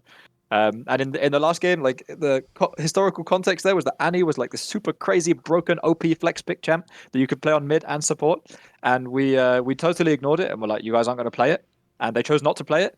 And in the last game, they totally forgot about it, and Hilly R5'd Annie. Like, this is like a first pick champion, and he got it in like R5, I think, versus Thresh, which is like a completely garbage matchup. Like, you cannot play this matchup, right? Because they just like were literally out of champions to play on support, right? So like the reality of that final was pretty shit for Labrov. That's a couple years ago now. He can improve, right? But like his track record in finals has been like pretty bad. Sure. And I also think another intangible concept I've learned in esports is, even though if I was telling Labrov, I'd tell him something like, oh, just think about how you are now as a player. Forget about it. But these things do linger on in people's minds. They do, like, maybe they don't think about it at the beginning of the game, but if he goes like a game 5, maybe he thinks about that. Or if it's getting reverse swept in the match, you think these things do come up again until you sort of chase off the demons. I think that's a real factor. And I mean, I think it matters more with somebody like Labrov, right? Because he's been in the opportunity to be in these situations. Like Labrov, like, let's say it's solo queue or it's like best of 1 regular season. This guy is probably the best. Like, pure 2v2 laning support. Forget about the rest of the map. Forget about anything else. Sure. You know, anything else in the server. Literally just clicking buttons, not thinking about anything else. He is probably better mechanically. Put it this way, loads of people have told me, Peter, they love to like duo queue with this guy. Like, he's like the ultimate person to play solo queue with. Yeah. And you only see these situations with him because it matters, right? Like, if it's a different support, it just doesn't matter as much because they're never in those situations. But yeah, with Labrov, it matters more, right? That's okay. Right, okay, Peter, what is your bad point? Okay, so my bad point is, I think it's going to be so I have a soft spot for Fnatic. I'm supporting Fnatic. You know it's going to be good when the disclaimer starts. Go on, hit all the disclaimer points. Go on, yeah. Okay, start the disclaimer points before I talk about the bad points. Okay. But you know, the team, obviously the person that I wanted to see do really well this year in LEC, leaving my thoughts aside for everything else, is I want to see Jojo do well, right? So I have a soft spot for Koi as well.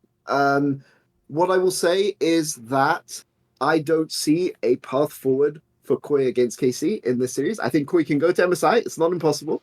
But I think that it's really, really hard for Koi to beat KC. And I think if they win, great. It's going to be fantastic. You know, I'm going to be clapping my hands. I'm going to be really, really excited. I'm going to be jumping up and down like a little girl, right? Like cheering. Please, someone film that. I know, yeah. Can we get like a TikTok or something? You know. But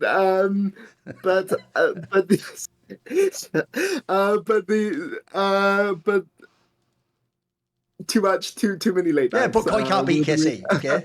Why is that? Father. But what I will say is that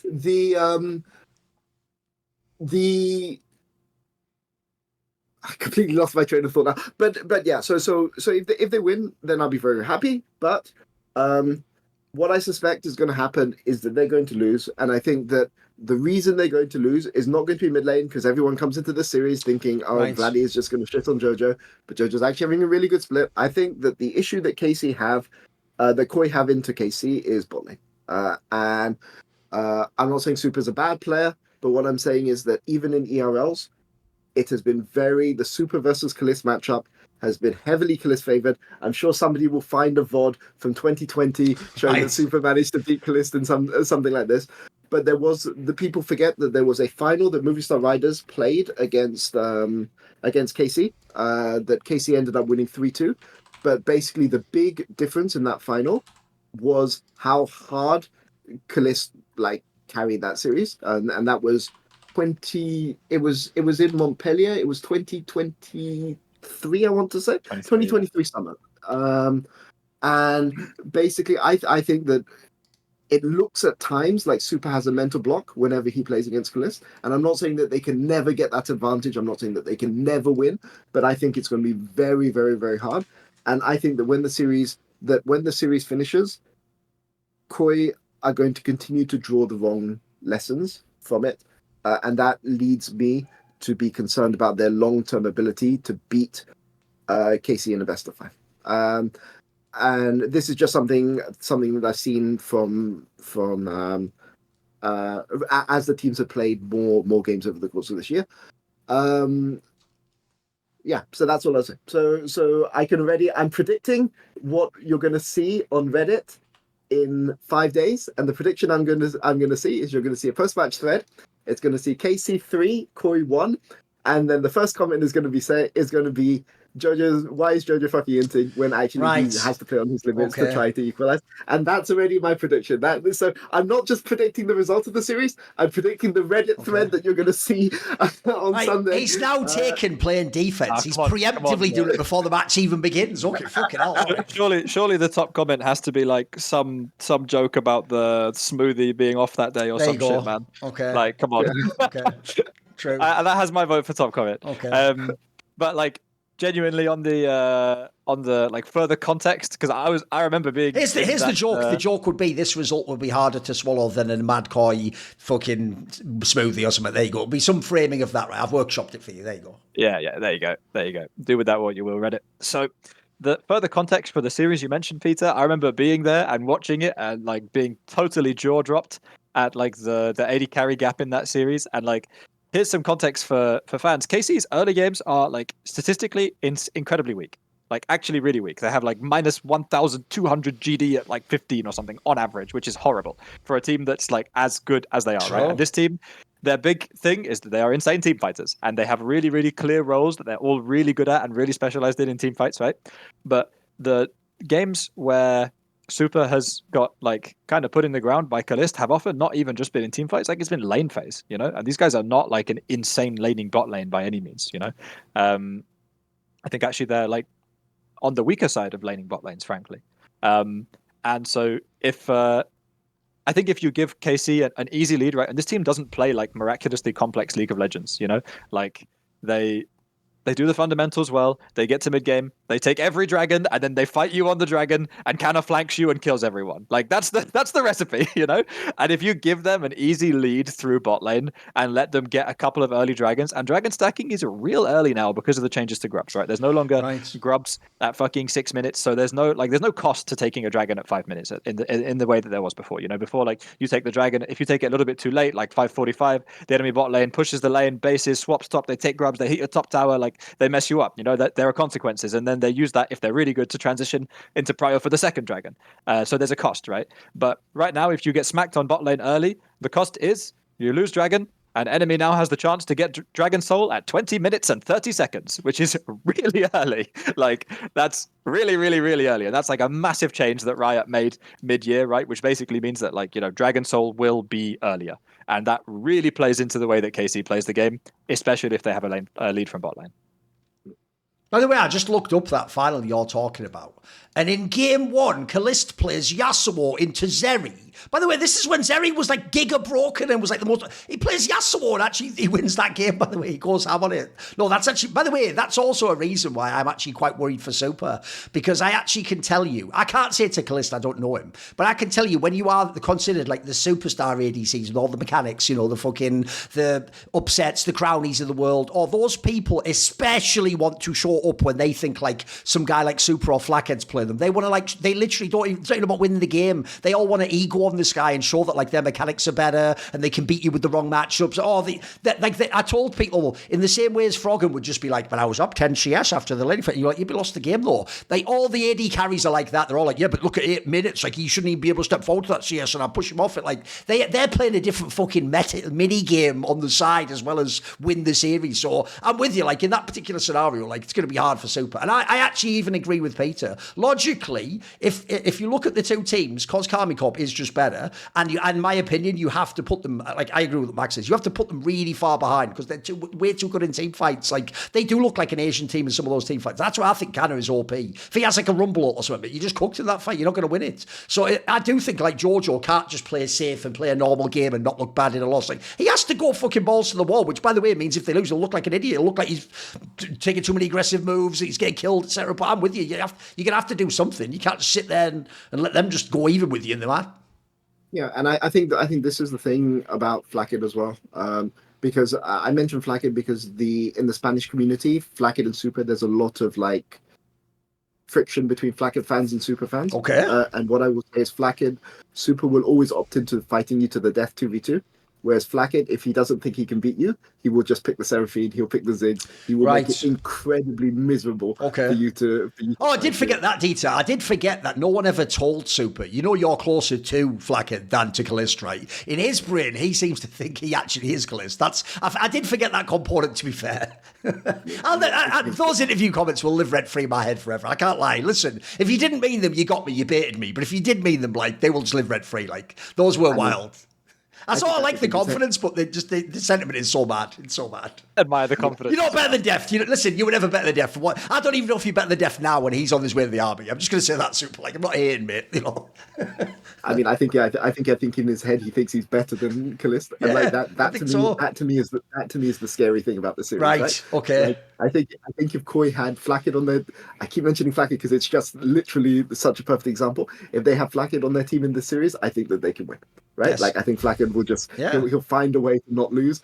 Like Alvaro will just go to mid, they'll camp on mid like we're describing G2 last year playing, and then there'll be a way there will be a path because Vladdy won't back down from a fight, right? Like, and that is to his advantage and to his detriment, is what I would say.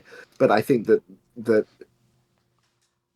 Koi's bot lane has too much self-confidence. You call it self-confidence, call it arrogance, call it ego to back down from the fight, and I think that's what makes this series really, really scary. And I think it's not impossible Koi goes to MSI, but I think it's impossible that a path that involves Koi having to go through KC to get to MSI happens. But I can see a world that like maybe they can win into. I mean, they already did win a BO3 against Fnatic. Maybe they can beat G2. These are plausible, right? I mean, it's plausible they can beat G2, and I think like in Fnatic, against Fnatic, they, Mirwin can go and do what he did against G2 in summer last year. The series that got mad to worlds. Like Mirwin can go and pick his weird stuff into Oscar, and he can do something into Oscar, but there is no way that Canna is going to let him get away with that. I think Canna is a bit too good for that. Yeah. So I think that it's a really rough series, but there's a world where KC beats Fnatic and Koi, Fnatic and Koi, and then they're in the upper bracket, and then Koi can be the second team. So I think it's not impossible, but I think the series is stylistically really, really rough, and I think they're kind of sad that because I think that even if Fnatic were number 1 seed, they would have picked Koi as well, because of those 4 teams you would pick, because the number 1 team gets to pick who they want. But I think they're sad that KC are the number one team because they got picked by KC and now they have to play the bad stylistic matchup. Peter, you don't ever have to apologize. Oh, go on. Here's the flip side though. Like we haven't really talked about jungle support, and like Yike has had an insane year, but like in terms of like stylistically and aggression wise, like we praised Labrov and Mickey, like Labrov individually a lot. We praised Mickey a lot, right? We didn't really talk about the supports outside of those. I think Alvaro is cracked. I think Alvaro is so fucking good, and like I think especially from an outside perspective, when Alvaro has really strong direction, and I think you're right that like their bot lane opts into a lot of like losing 2v2s, right? Like 2v2s they shouldn't take, and I think that there's a chance for that. Let's imagine that direction is coming from Super, right? Because the hypothesis here is that like Super is too cocky and they're taking a lot of losing 2v2s. But I think if Alvaro has a really strong direction from a really strong mid jungle duo and a winning top side matchup, right? Like I think and KC we've said they have a slow early game, right? There's a world where Mad Lions just outpaces them, right? There's a world where they outpace them. I think Jojo has been a player with really high highs and really low lows. If Jojo comes in and has an insane day and Elyoya and Alvaro are all over mid lane and like transitioning into top and smothering Canna, and like KC's early game is like kind of slow normally, I think there's a world where they blast them, you know? I think even we said the same about like G2, right? Like all it takes is for Labrov to come in and have an insane day, and like the recipe that we talked about for G2 is still there, right? Bot Prio goes mid and then you enable your Skewmond, who is like stylistically not that dissimilar from Yike, right? So the recipe still works, you know? Like I think the recipe is for Mad is totally feasible. Like when you look outside of just the bot lane and the top lane matchup, because I agree that like Canna is way too good to like get cheesed and consistently lose over the course of a best of 5 in Fearless, right?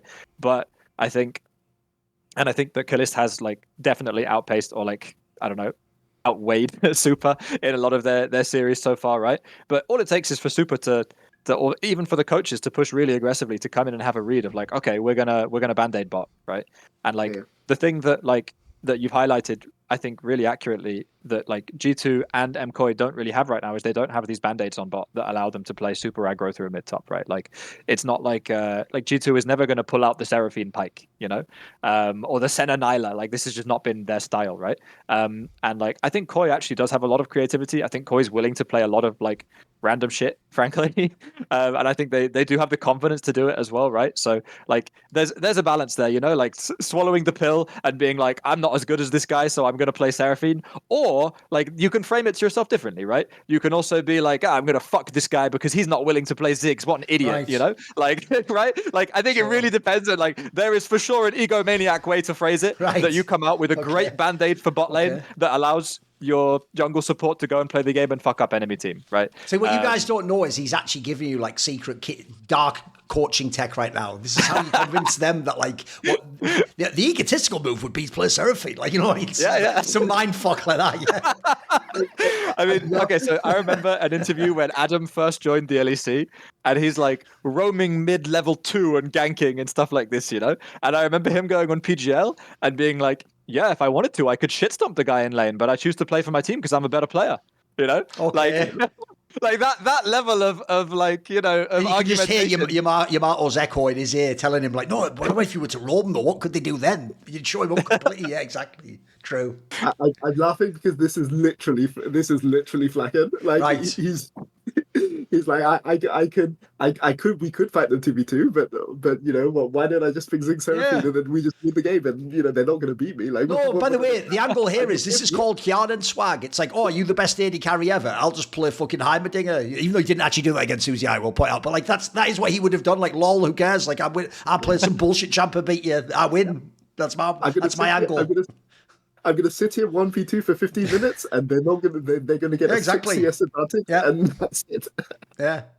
By the way, Peter, you never have to apologise for talking about Flacken, because you have to understand, when you do shows like this, they need to be able to fill out the bingo card. So they've got to be able to hit Hillazang, some reference to Niski, even if it's not on the show, something about Splice. Like you're going to fill out the bingo card. Speaking of which, that transitions to my bad point, which is obviously one of the bingo card ones this year would be Stend. We never hear the fucking end of Stend, do we? Like, you'd think he was the fucking second coming of matter, the way Peter talks about him. But I'll tell you what, he'll need to be Peter, because here's the problem. My bad point is, right, I said it before, I'm not just saying this because Mac is here. I actually did one of the teams that were in position to get that last spot. I wanted Vitality to be it because I thought Vitality had the higher ceiling and people like Knack might actually go crazy in the playoffs. My problem with Heretics is I actually have a lot of respect for how they play, and I think actually a bunch of their players have performed way above their level, including the aforementioned Sten. Obviously, Shio goes without saying. I think some of these players have done really well. My issue is, bearing in mind they have to start in the lower bracket and they are going to play the loser of Fnatic G2, I don't think they have any potential to do anything in these playoffs in a BO5, unfortunately. Like, I feel like they're just going to get immediately bounced out and everyone's just going to forget, actually,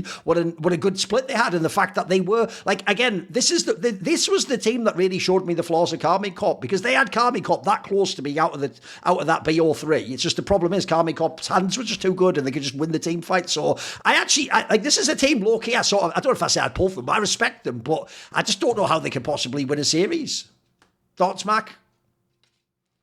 Yeah, I think it's a bit tough.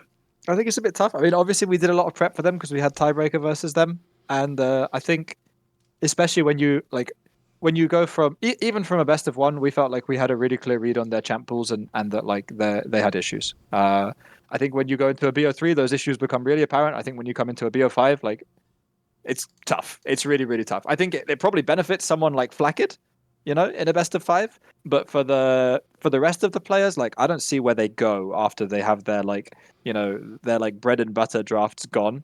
And maybe that's something they go away and work on, But I don't think this team has like a strong enough winning recipe or deep enough champion pools to like.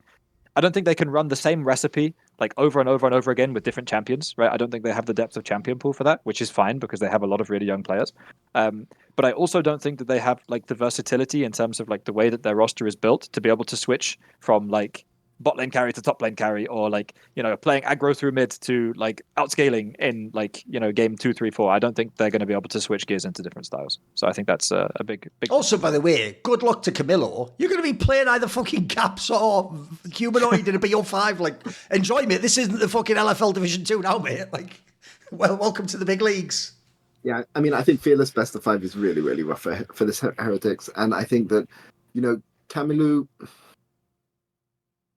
Camilo is outperforming where a lot of people thought that he would be. Sure. Let's leave it. That's a kind way to say it. Yeah, as usual, Peter. Well done. But one thing I would say about Camilo is that one of the abilities for you to be able to switch gears in a best of 5 is to be able to have your mid laner be able to take more control over the game. And I think that Heretics are a team that are heavily reliant on jungle support to do a lot. And sometimes I would say they're not playing around mid on the timers that they could. Like, it's very hard for Camilo to snowball his lead with his jungle and support, because when he gets, firstly, he doesn't get the leads individually that often, but when he does get the leads, the jungle support are never there. And I don't blame Shio and Sten for that. I blame the mid laner, because it's your responsibility. Like, your jungler can't just sit there and stare at mid wave all the time, right? Like, it's not, he's got other things to do on the map. And I think that is the one thing that Camilo has really, really struggled as, even if individually he doesn't look that bad. So I think it's going to be pretty rough. Is that how the series goes? Is it definitely the G2 versus? Because I think in past seasons, like the higher seed gets to choose, no? Or what, even for the low bracket? Oh, I wasn't aware. Maybe that is a factor. I could be wrong. I don't know. Okay. Oh, fair enough. I mean, they still would surely pick the Heretics anyway, though, rather than GX, right? Do you think so? Yeah. So it might not matter anyway. It might be moot. Yeah. I mean, unless KC get to pick, unless KC lose. So I guess they're going to be the biggest Koi fans. Actually, Koi versus Heretic. But what I would say is that I'm on the same page. It's not enough. Like, they've won a lot of games in best of 3s. With Sheer and Sten just carrying the game, but that is not enough in playoffs, and it's not enough in Fearless best of 5. So we'll see. We'll see. But I think that this playoffs. So often we talk about mid laners or AD carries. They're the ones who the carry roles get the flashiest, they get the most attention. They do the flashiest plays. But this playoffs is going to be about support. and it's going to be about how Labo performs. It's going to be about how Sten performs. It's going to be how Jun performs. And, we haven't talked about it yet, but it's going to be about how, like, Tarkinus performs as well, and Mickey, right? Like, the support. I think that's the first time his name was mentioned the whole episode. We're an hour and a half in. If it's about support, how is Tarkinus not being mentioned? He's invisible. Yeah. He's silent even on this show. What's going on? Yeah. But, how Alvaro performs, how Sten performs, how Jun performs is going to define whether these teams have a chance or they don't have a chance, right? And I would back Alvaro, but the others, it's going to be harder for them. They have harder jobs. I think there's like another kind of dynamic to that, and I kind of agree. But at the same time, like, you cannot win the LEC without a top tier mid laner. Like, that's just how it is, man. And one of the things that, like, you're talking about with Kamalu, right, is being able to actually call for resources and control the game. And I think the kid's hands are decent. Honestly, I think his hands are good, right? But when you look at the way that, let's say, Humanoid plays the mid game, like, the guy has 12 CS a minute and comes to the team fight and does the most damage because his fucking support is in his pocket all the time. And that's not like random coincidence, like, that's because he's communicating it aggressively, right? The reason that, like, Caps has historically been able to take so much risk around mid and his support jungle have been permanently around mid is because he's communicating the opportunities, right? So I think it's so much about mid lane in the end, but what you're saying about support really feeds into it, right? Like, the way that you play early game, the way that you lane assign later on, and like the conditions that your mid laner arrives to the game winning fights in is so dependent on, like, your mid laner being able to control jungle support and control the game, and like, that's what a top tier mid laner does, right? And like, Heretics, they don't have that from mid or top or AD carry, right? They don't have this like driving seat player who is going to be like, be here on this wave and I will fucking murder them and carry the game. Like, who is saying that on Heretics? I don't think anyone's saying that on Heretics. I think if you look at the like teams outside of the top four, just to carry on the top laner mid laner point, right? Like, the top four teams all have like really, really strong mid laners. And then if you look down the rest of the league, they're either like mid laners that people hoped that would be top tier, right? Like Larson, Nuclear, for example, or they are long shots at finding a top tier mid laner, right? Like, if you look at, for example, Jackie's Kamalu is the longest of long shots, right? Like, that's a huge long shot and everyone knows it is, and that's fine. And Jackie's is the exact same, right? Like, Jackie's actually was promoted into XL from a really similar situation. Like, my guy was playing fucking Czech League and went straight into the LEC, and then like his first 6 months were rough, but now he's looking really solid. And we haven't talked about GX at all, but like, this guy has something. Like, he's a pretty cool player. Like, he's really creative, he's really aggressive, he's clutch, he team fights well, and like, they won their fucking tiebreaker versus Heretics because they first picked Sion Nidalee and put Sion mid. Like, that's crazy, I love a player with the willingness to do that, so I think like, Giants is also a really cool team to talk about because, like, I mean, Jun and Noah are fucking good, right? Like, and Jackie's is this really interesting up and coming mid laner story who's like, he's 1 year ahead of. We'll get to that. Don't worry, that's like coming. That's coming. He's a full chapter ahead. That's coming. Okay. Actually, I've got a question on this, which is for you, Mac, which is Czech League or LFL2? Which is the biggest gamble for promoting from? LFL2. Czech players are a different breed. By the way, Czech players clearly come from the super school of like, I'm just the shit, aren't I? Like, yeah, I don't know. Yeah. You seem to think you are, fair enough. Like, you just walk in the building thinking you're the best, fair enough. Okay, I get it. By the way, then let's shift then. What is the ugly going to be? Because we start with you, Mac. What is the ugly point right now? Okay, so my ugly point is like a bit more abstract and a bit broader. It's not really to do with any specific team. Okay, I mean, that's not true, actually. But my like ugly thing, like, we talked about how like we have so many teams that can fill out stadiums and it's so good for the league and all this type of stuff, right? And like, the counterpoint to that is that, like, bro, the like, being part of esports is so more fucking toxic than it used to be. Like, it's crazy, man. There's been a fair bit of drama this year, like all the stuff popping up with Koi and blah blah blah, and like, a lot of those people are people I know from behind the scenes, right? And so I have like a lot of insight into the things that are happening, and like, dude, I have never wanted to be on Twitter less than in like the last year, nice. And Vitality fans are insane. I love Vitality fans. They're fucking amazing. They're so fucking supportive. But like, I think that like the amount of toxicity, like the number of fucking death threats, like this type of stuff. Like it used to be, you would get death threats if you're on Fnatic, you know, because you lose a game and someone messages you like, dude, I bet 2,000 euros on your game. Why are you so fucking dog shit? You know, and then they send you a death threat, right? Like that's how it was back in the day. But this is like, it's a lot more common now.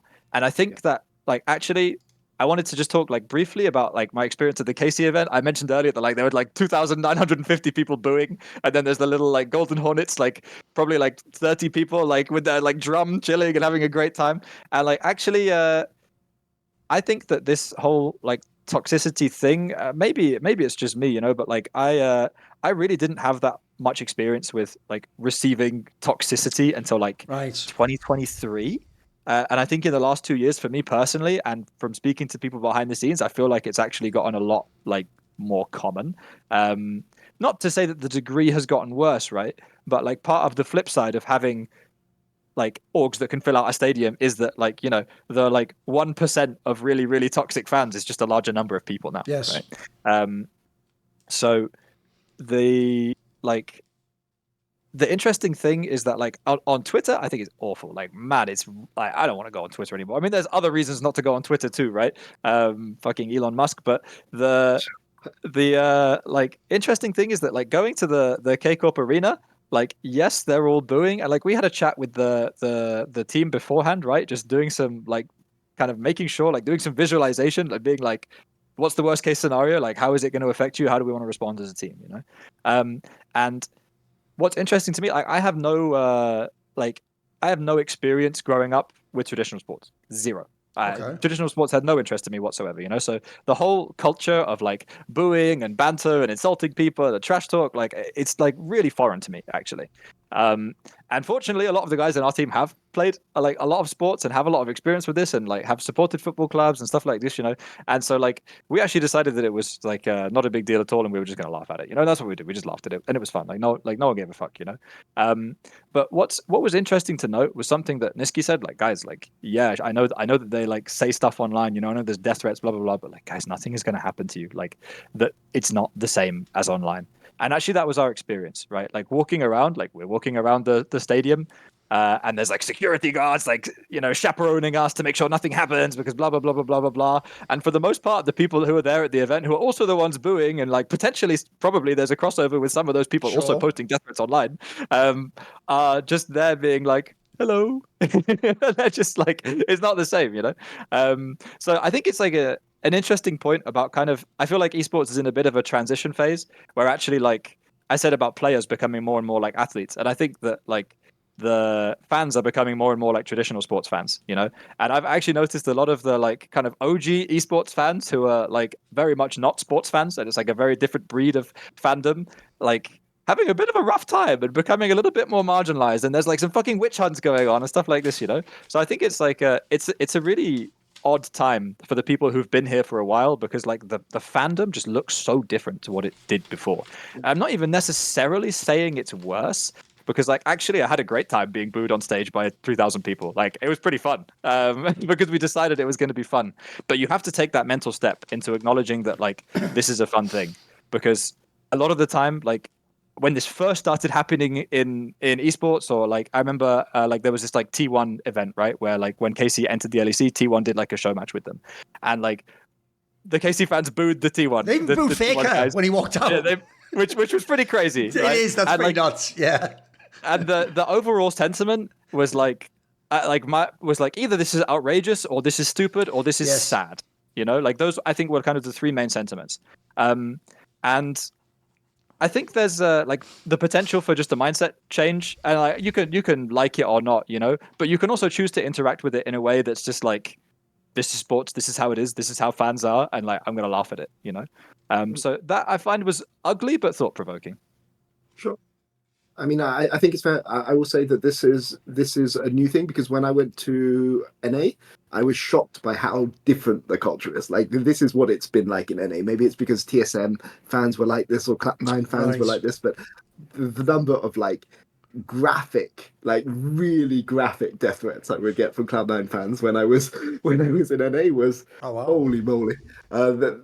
And you know, I coach in Brazil against, you know, Brazil, Turkey, you know, like I never got some of the like, you know, yeah, the stuff that people were typing, like the detail is just even in Europe, even when it was bad. But I would say that yeah, I think that it's become different. But the problem with this is that a lot of the things that you would get from personalities, you don't get anymore, right? So like you know, I post a lot of in-depth analysis, well, in semi-depth analysis of Brazilian League of Legends, right? But I never do that for European League of Legends, right? Why? It's because in Brazil, I can make a mistake, or like maybe it's because of a language, people using Google Translate. They will assume the intent of what you're saying, right? Right. Rather than trying to nitpick tiny little bits of your language, or like, you know, they had one piece of analysis which they think wasn't perfect 4 months ago, and then everything you do for the rest of your life is now shaded by that one That's piece. the Like scarlet letter. Yeah, absolutely. Yeah. yeah, they'll bring it up. Whereas in Brazil, like I can post something, you know, maybe 90% of the stuff I say is right. I hope plus, but if I get something wrong, people aren't going to hold it against me for the rest of my life. So it makes me want to interact with people more. And this is the thing in Europe. Like I just basically don't interact that much more because I don't want, like, it's not fun to have people bring up things from 2 years ago or 18 months ago because they've had a grudge, they've had a chip on their shoulder. And like this is one of the things which really struck me since because I've never been a co-host on a show before, right? But there are times where we make a negative KC point or a negative Koi point or a negative other orgs point. I'm not going to go into, you know, and I will get fans saying to me, don't make this point, and you know you can get more viewership or you can get more interaction or things like this. You know, and there's a pressure, I think, on people to pander to the audience because that will give you more clicks, it'll give you more views and things like this. And to me, that what that results in is it means that certain teams get soft analysis about them, and this is dangerous in the long term because what will happen is then you know sometimes fan bases will think, oh, you know, this all my team's getting no coverage, no negative coverage, they must be the best. Oh, but when things go bad, because they will always go bad, like there is no winning in 2025, maybe in 2028 it will be different, but in 2025 there is no beating the Korean teams, you know. And you can beat one Korean team, but you're not beating 4 Korean teams at Worlds, right? So you're not winning the World Championship. Please prove me wrong, EU fans, but like at some point you're going to lose. And then all those people who have been fed positive reinforcement about the team suddenly have to face the reality. And who do they blame? They don't go and blame the content creators. They go and turn on the players. And they go and shit on their own players at the end of the year. And this I've seen this frequently happen on teams with positive fan bases. Because let's go to TSM, right? Like lots of people used to say really, really positive things about TSM. TSM begin to think, oh, we're the best team in the world. There's nothing wrong with us. You know, we can definitely win. Yeah. And at the end, when they lose, who's taking the brunt of it, right? And that is my concern. It's people just stop saying negative things. And obviously, like I just don't interact with Twitter anymore, you know. So I for the European side, so it doesn't affect me. Like I'm not going to pander to a popular org, right? Like if I think Casey suck, I'm going to say Casey suck. Thankfully, they don't suck, and I agree with a lot of what they do this year. So I'm in a fortunate situation where I can just keep glazing Casey because I like Reha and I like Kalist. But you know, there is that pressure on people, and it's not like implicit, it's also explicit because you actually get people messaging you and say, yeah, just don't do this, and you know it's good for your career. Fuck that, you know. Like I mean, thank you for the advice, thank you, I appreciate the advice, but like you know, how can you live with yourself if you at night, you know, if that's what you've chosen to do with your life? Yeah, that's my input. I think one thing that's quite interesting that was nuanced that you did there, Mark, as well, is you divided the difference between the vocal minority, which, by the way, on Twitter just is the majority. It's everyone. Obviously, the people who don't talk, we don't know they exist. It's why one of the most annoying things about fan bases is every fan base that has an annoying, incredibly minor but very vocal toxic element, they do that thing where they go, you're complaining about fans of our team, but I'm not like that. It's like, yeah, but you didn't talk until 1 second ago. I'm adjusting the people who were talking talking to me, and spoiler, in your fan base, maybe it's all, by the way, this is where perspective's different. For you, it's like, we've got tens of thousands of fans, and maybe there's a few that are bad. It's like, you understand even 100 really bad fans can ruin it for everyone. Like, that, I don't even know if you need 100, maybe 50 really bad fans they could seem like 50,000, and the way that they message you is going to give you, it's going to skew on your perspective of their fan base and what they think about you in a way that's like, you can't know, you haven't got a focus group, you can't know what the actual wider fan base thinks. So I do think the difference between Twitter and live has always been enormous. It's always been night and day in esports. Like, the joke would be, in my home game of Counter-Strike, I would have all these people on Twitter vilifying me, like, everyone hates you. And then if I ever went to the event, the joke is, because I'm not like a guy who wants to be famous, I'm not actually the guy who would go and try and do like fan signings and stuff, but I actually started doing them, because what would happen is friends of mine who were commentators, like Anders and stuff, like legendary people, they'd always be coming in and going, I was just signing some stuff for fans. They would say, like, where are you? Like, they wanted to get some stuff for you. I was like, what? And when I realised it was the live audience are normal people, mate. They're actually people who like pay to go and watch a game and like want like to have a fun, entertaining time. And yeah, okay, part of that entertainment, like Max said, like sports, is being able to cheer and to boo. But you're cheering and booing like WWE. You're doing it with like a wink, wink. It's why you could actually see, for example, look, maybe Skewmon didn't, but some of the other G2 players clearly did find it fun when they were booed in the fucking Koi homestand or whatever it was. You know, like, you could tell they understood what the game was. You know, and that it was like, again, that's like, we're in an away game and we get to the vibe of being like booed, but they'll also cheer us at the end if we win the game and all that. Like, that's fair. That's fair play in my opinion. That's like, that is almost like on the banter level where it's like, that's just what you want. That's what you need. But and also, by the way, I agree with what you're saying there. That's how you can even frame it to your players if you're the away team. There's two angles you can go with. One, it's a literal actual quote, by the way, in wrestling, professional wrestling, where the fake one, obviously, where they say that boos are a heel's cheers. What you have to think of is, in this scenario, the more they boo us, actually, like if you're G2, it's obvious, the more they boo us, the more essentially they're almost cheering for us, because they can't cheer us, can they? We're the enemy. And it actually shows they respect us. They know that, like, they're booing a lot now because they're trying to affect us to make us play worse in the game so we don't beat their team. But they wouldn't do that if we were harmless and we were some shit team. If anything, that would be like the worst thing you could actually get from KC fans at homestand would be silence, or just like a golf clap. That would actually be worse than getting the boos. If you're Caps, you want them to boo you, mate, like you're faker, like you're walking in their arena. And also, another thing you can always tell players, as well as that angle, is you tell them, whereas in a normal stage match, you want to be cheered when you make a play, you can also do the opposite there, which is, if that's a totally biased home crowd, you make them go silent. It's a thing we now say in Counter-Strike. What they say is, what you do is you trash talk. If you're the away team, you say, I'm going to make this arena like a library. It's a fucking banger, by the way. That's a real thing, though, because in the same way as the Raw, the crowd will get you going. Realising that all of a sudden everyone's like, and they're waiting to cheer, but they can't because you're fucking wrecking their team. That, you can get off on that too. That can be kind of like a motivator and feel really good and feel nice. So you got, I know what you mean. You sort of got to reframe the programming. I'm with you though, because online, what people don't appreciate is the whole sentiment's different online. And I agree with you. The silliest thing is, I'll bet there even is a small overlap. I'll bet some of the people who would go, I've actually had this happen too, by the way. I've had people flame me in real life on Twitter in a really rude way. As in, like, not even like you're an idiot, like, I'll fuck you up at the event. And then their profile picture, they're like a literal 16-year-old kid, and it was them meeting me at a like CS major like 4 years ago. And it's like, you weren't, mate. Where was that energy in real life? You know what I mean? Like, in real life, you wouldn't have said boo to a goose in real life. But what happens is you get online and there's no responsibilities. You're just a kid acting out, aren't you? I'll give you a very quick analogy. If anyone knows people will know the film maybe. If anyone knows the famous graphic novel by Alan Moore called From Hell, where it's a fictionalized version of the Jack the Ripper murders, and it's also actually more, it's not a whodunit, basically. It's more about like the effect it had on society and how this would change, like, and it introduced the modern world in certain ways, etc. And it has a chapter that I'll never forget, where it has the part where the Jack the Ripper letters start getting written to the police, like taunting the police and stuff. And he does a hilarious thing where he shows, because apparently this is true, apparently loads of those letters, it became like social contagion. People heard that like Jack the Ripper, a murderer, was writing a letter, so everyone just started doing it. So he has a scene that's hilarious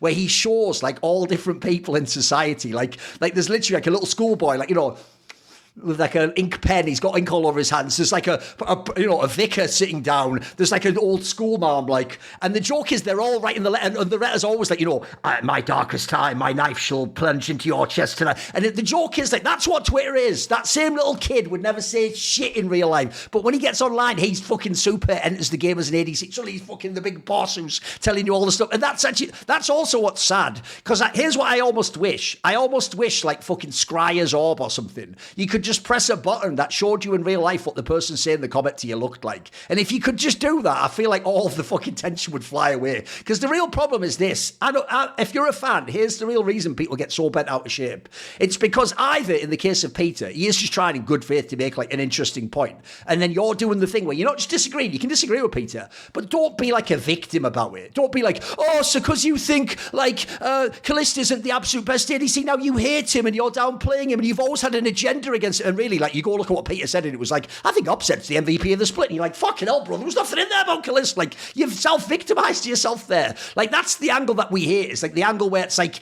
you add in the emotion that wasn't there. Like, that wasn't even what Peter was ever trying to do in that comment. You've made a weird, like, bizarre, like, and because that sort of a tone and approach is what I think puts people off, because then you feel like you walk on eggshells. Then you feel like you can't even give any opinion possible. Or even worse, as you said, probably the most toxic element is it actually incentivizes just saying what they want to hear and just telling them, actually, you know what, you're right, all your opinions are correct, all your players are the best, everyone's wonderful.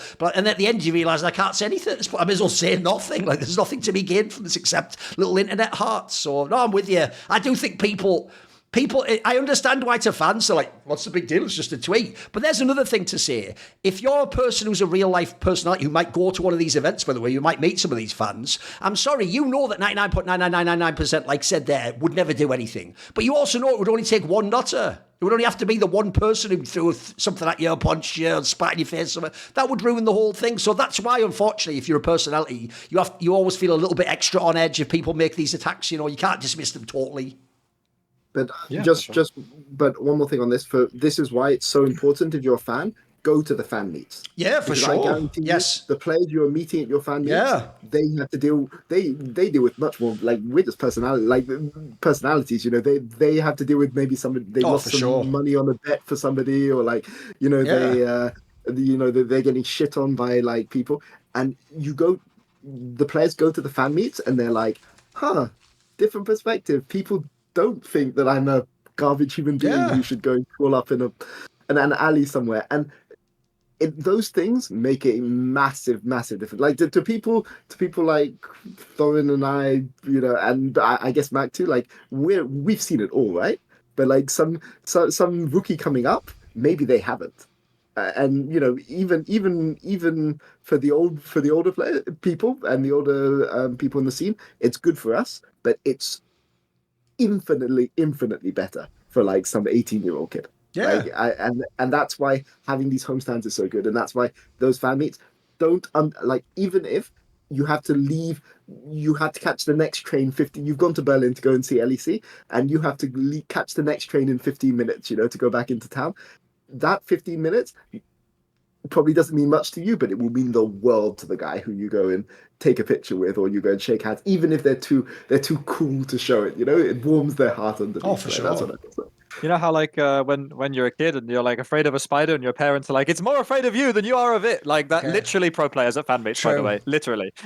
True. And I think it's what you said is really true, Thor, which is that like a lot of this like 1%, like this overlap of like these like really really toxic vocal fans and like people who are at the are actually physically at the events, like the Venn diagram crossover, like a lot of those are like probably just going to be kids, like literal kids. And the thing that is a bit of a shame, which is part of how it is, right? But this is something that I think that like as esports matures a little bit, like I would like it. Maybe it's not realistic, but I think players already understand this, that like banter is fun when it's done well, But like if you're a player, if you're a competitor, if you're even a commentator, there's this implicit understanding that people have that when you shit talk, you do it before the game, Yes. And then after the Agreed. game, you respond with chivalry and with sportsmanship and with whatever. And Absolutely. like, sure, man, like, I love playing against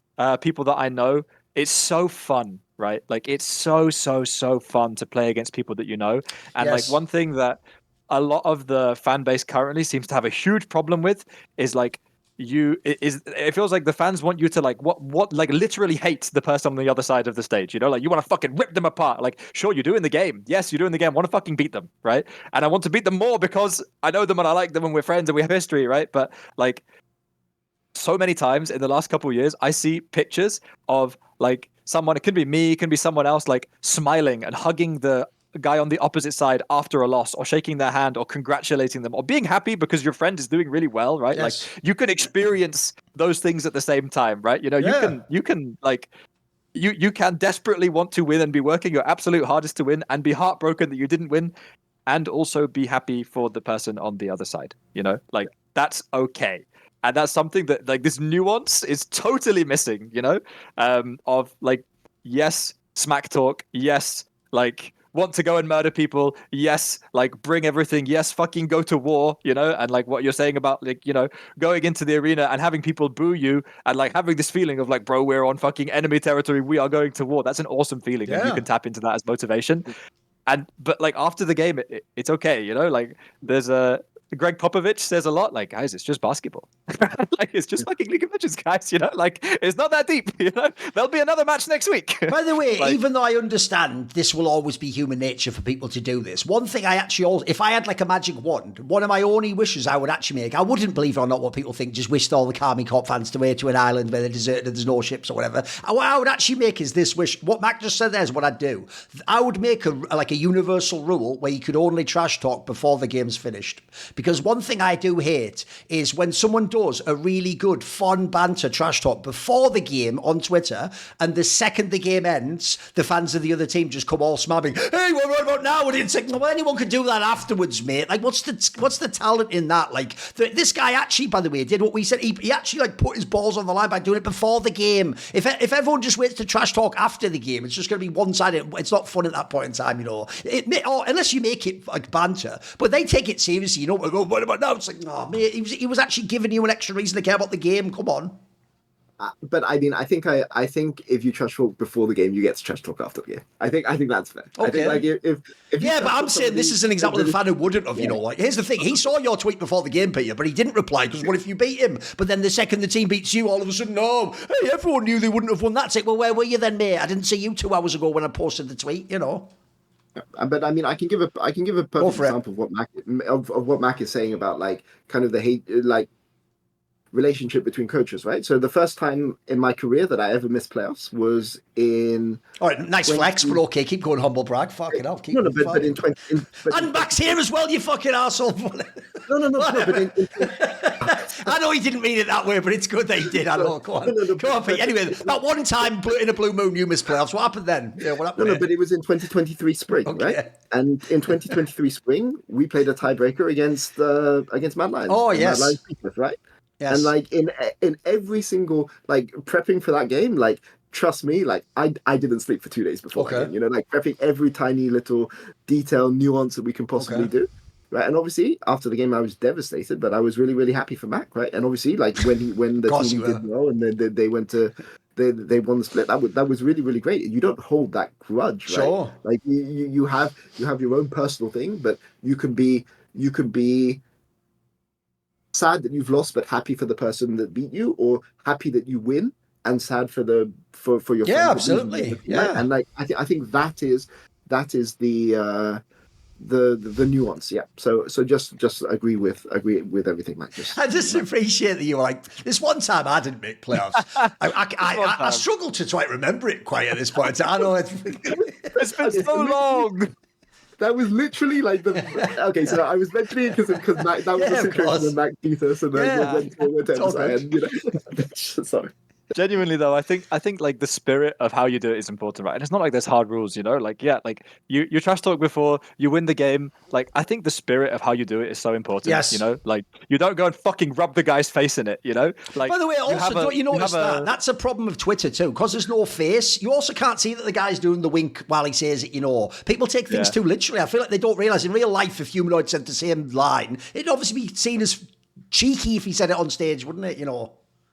Yeah, and like for me, like ideally after the game, like you banter beforehand, and like sure, not everyone in the LEC is friends, but like everyone knows each other, man. And like the ideal for me is that like after the game, you laugh about it together, and you're laughing about it together, Yes. not fucking laughing at each other and kicking each other when they're down. You know, I think the like sentiment behind it is so important.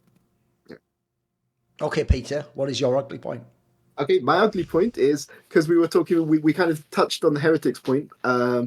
But my ugly point is, sure, we talk about the top 4 teams and how they're all really close, but nobody's afraid of TH or GX, right? Going into these playoffs, right? I think nobody's afraid of. Maybe they should be afraid of GX. You know, maybe GX are like not you know.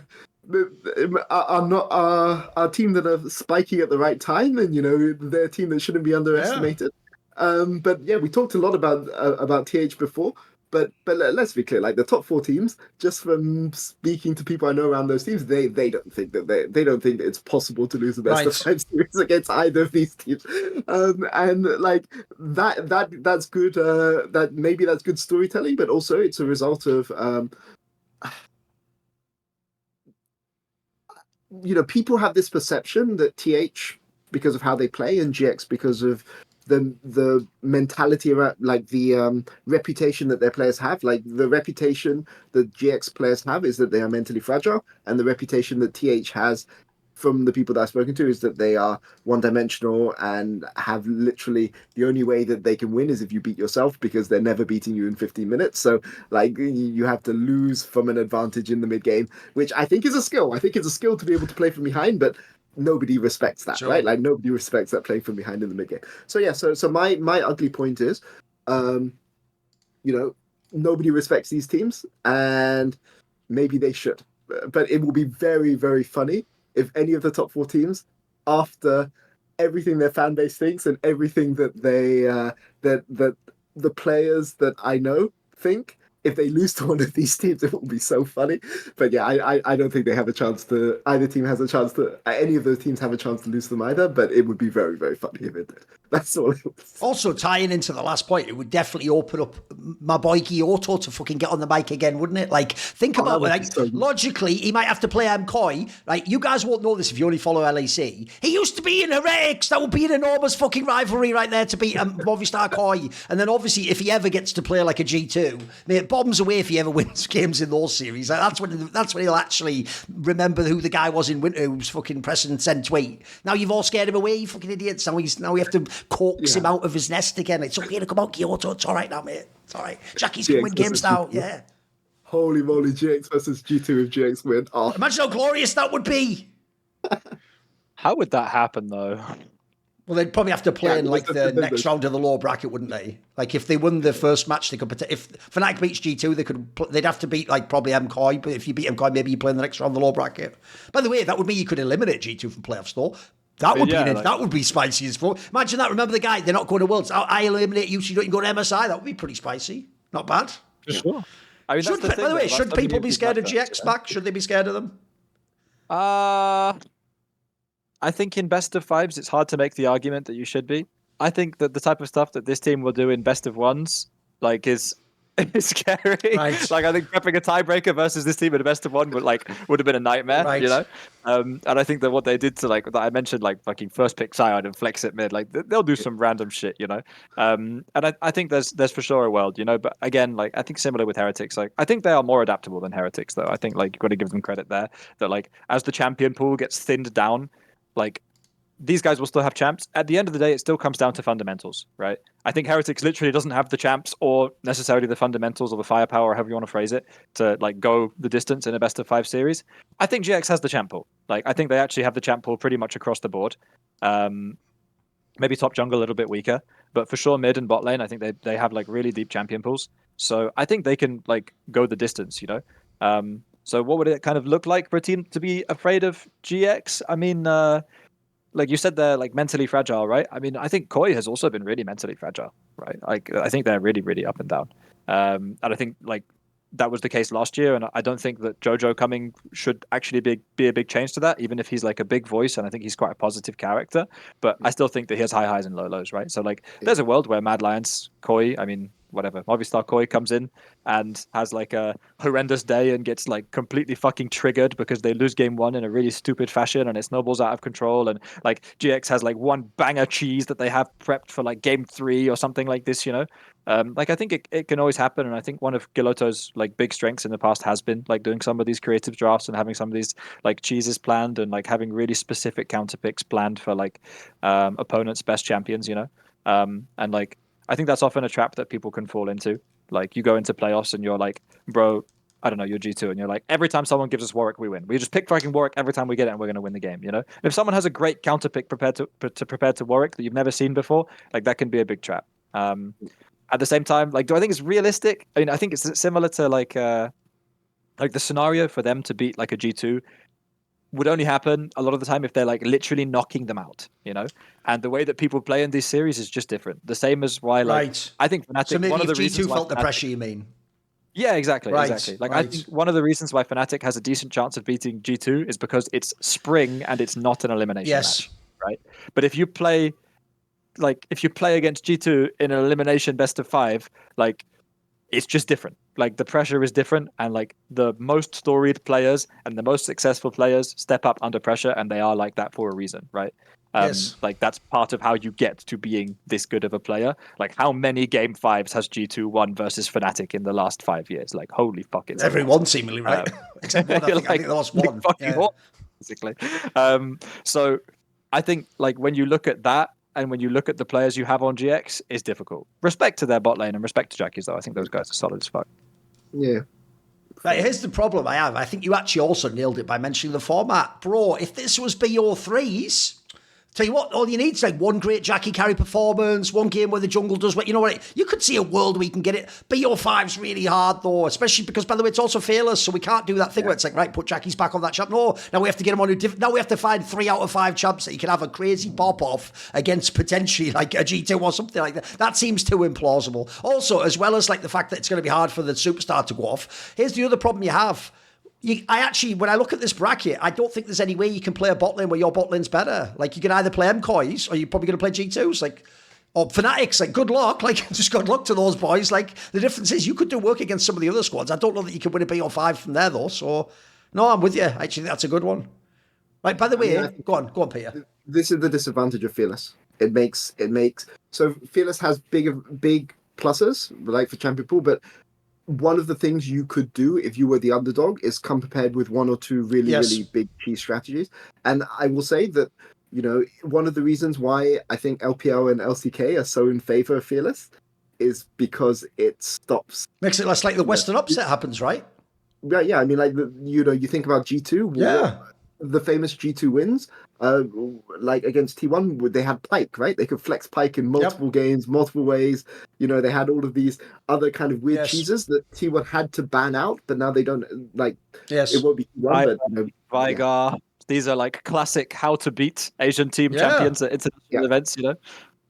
Yeah, now you need 5 of them, which is the disadvantage. No, here's the irony is people, I think one of the reasons people wanted Fearless wasn't all that shit they said of like, I want to see top players prove that. No, it was the other way around. They hoped it would give you more really exciting upsets. It's going to be the opposite. It's actually way less likely when you get like Game 4 and Game 5 should almost have what we have in the UFC, where because most fights in the UFC are 3 rounds, when they have the title fight or the main event fight that has the extra 4th and 5th round, they call that the championship rounds, because a fighter that's only used to fighting 3 rounds, he's going to be out of his depth. You call that like the deep water. That's what it's going to be like in Fearless. Like once you get to Game 5 versus like a top team, where the fuck, your draft is just in Narnia at that point in time, mate. You're just hoping you can pull something together. So I agree, it's way less likely the underdog wins that actually, even though the fan might think it's going to make it more random. Maybe for BO1s and BO3s is good, but well, there's no BO1. It was always Fearless in BO1.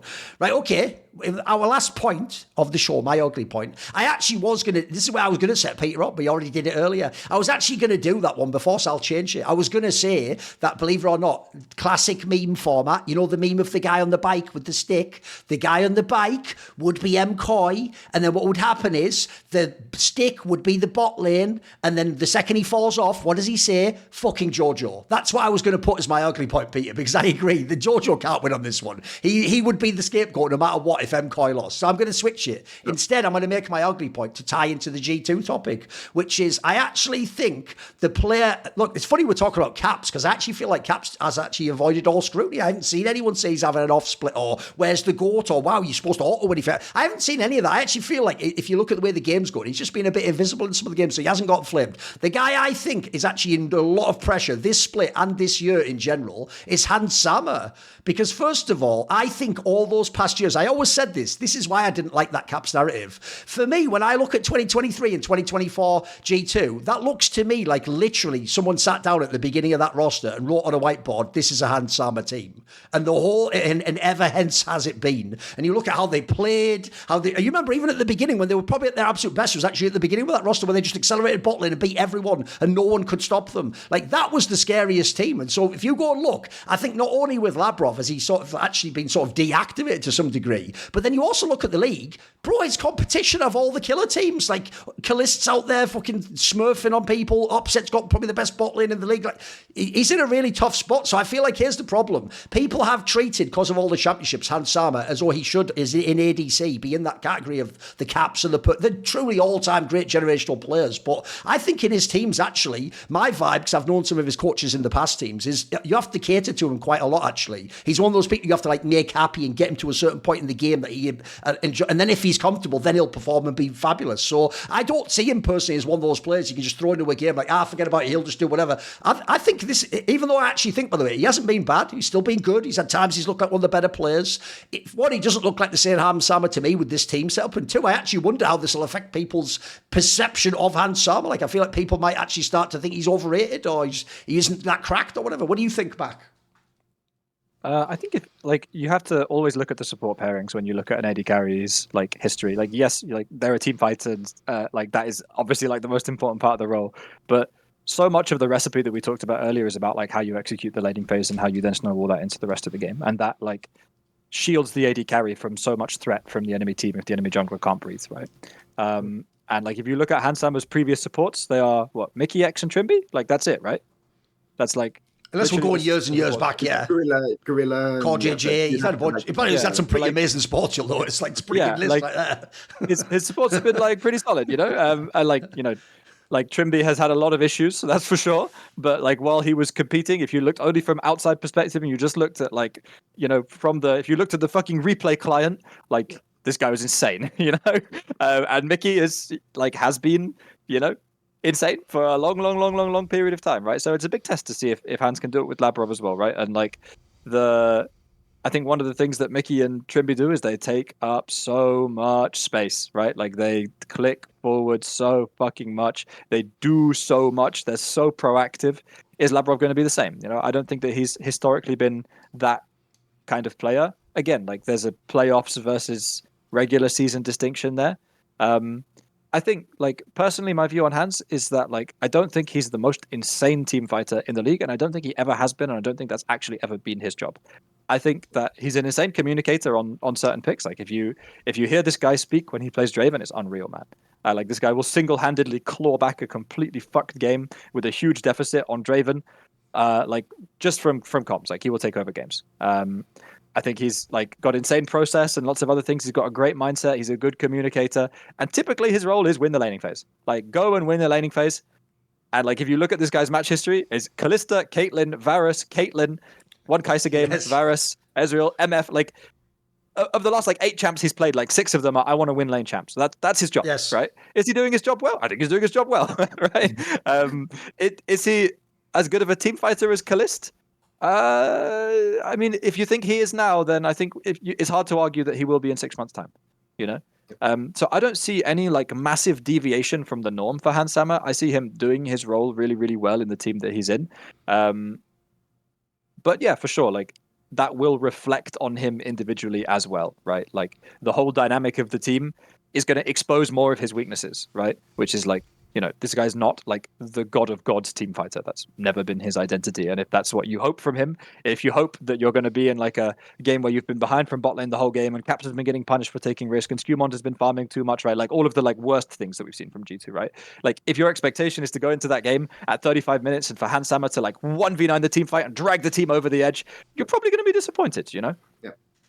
Like, I mean, even back in the day, like he was always like, I guess, like a 9 out of 10 laning phase player and like a 7 out of 10, 6 out of 10 team fighter when we're talking within the EU context, right? Like it was like Upset and Kobe and all of those guys were like the type of people that I would think were better in team fight situations. The only thing Hans seems like a really nice guy out of the game. But the one thing that I will hold Hans slightly accountable for is that there is no way they make that support change without consulting him. Oh, it was implied to me he was the one who chose him, mate. That's what it was implied almost, Again, that might not be like definitely correct, but that was like the sentiment I almost got was like he was the one who chose to potentially pick him, yeah.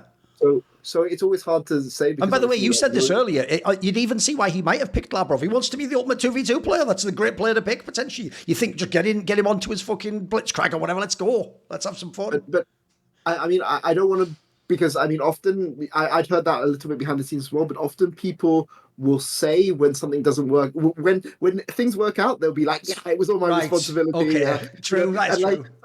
Sometimes when things don't work out, you can be, but the player said that. Sure. But what I would say is, if there was a world where he went out and battered and fought and no world, maybe it was like Labrov was brought to him and been like, we want to make this change. How do you feel about it? And things like this, right? But either he chose to make the change, or when somebody in management came to him and said, this is an option, what do you feel about it?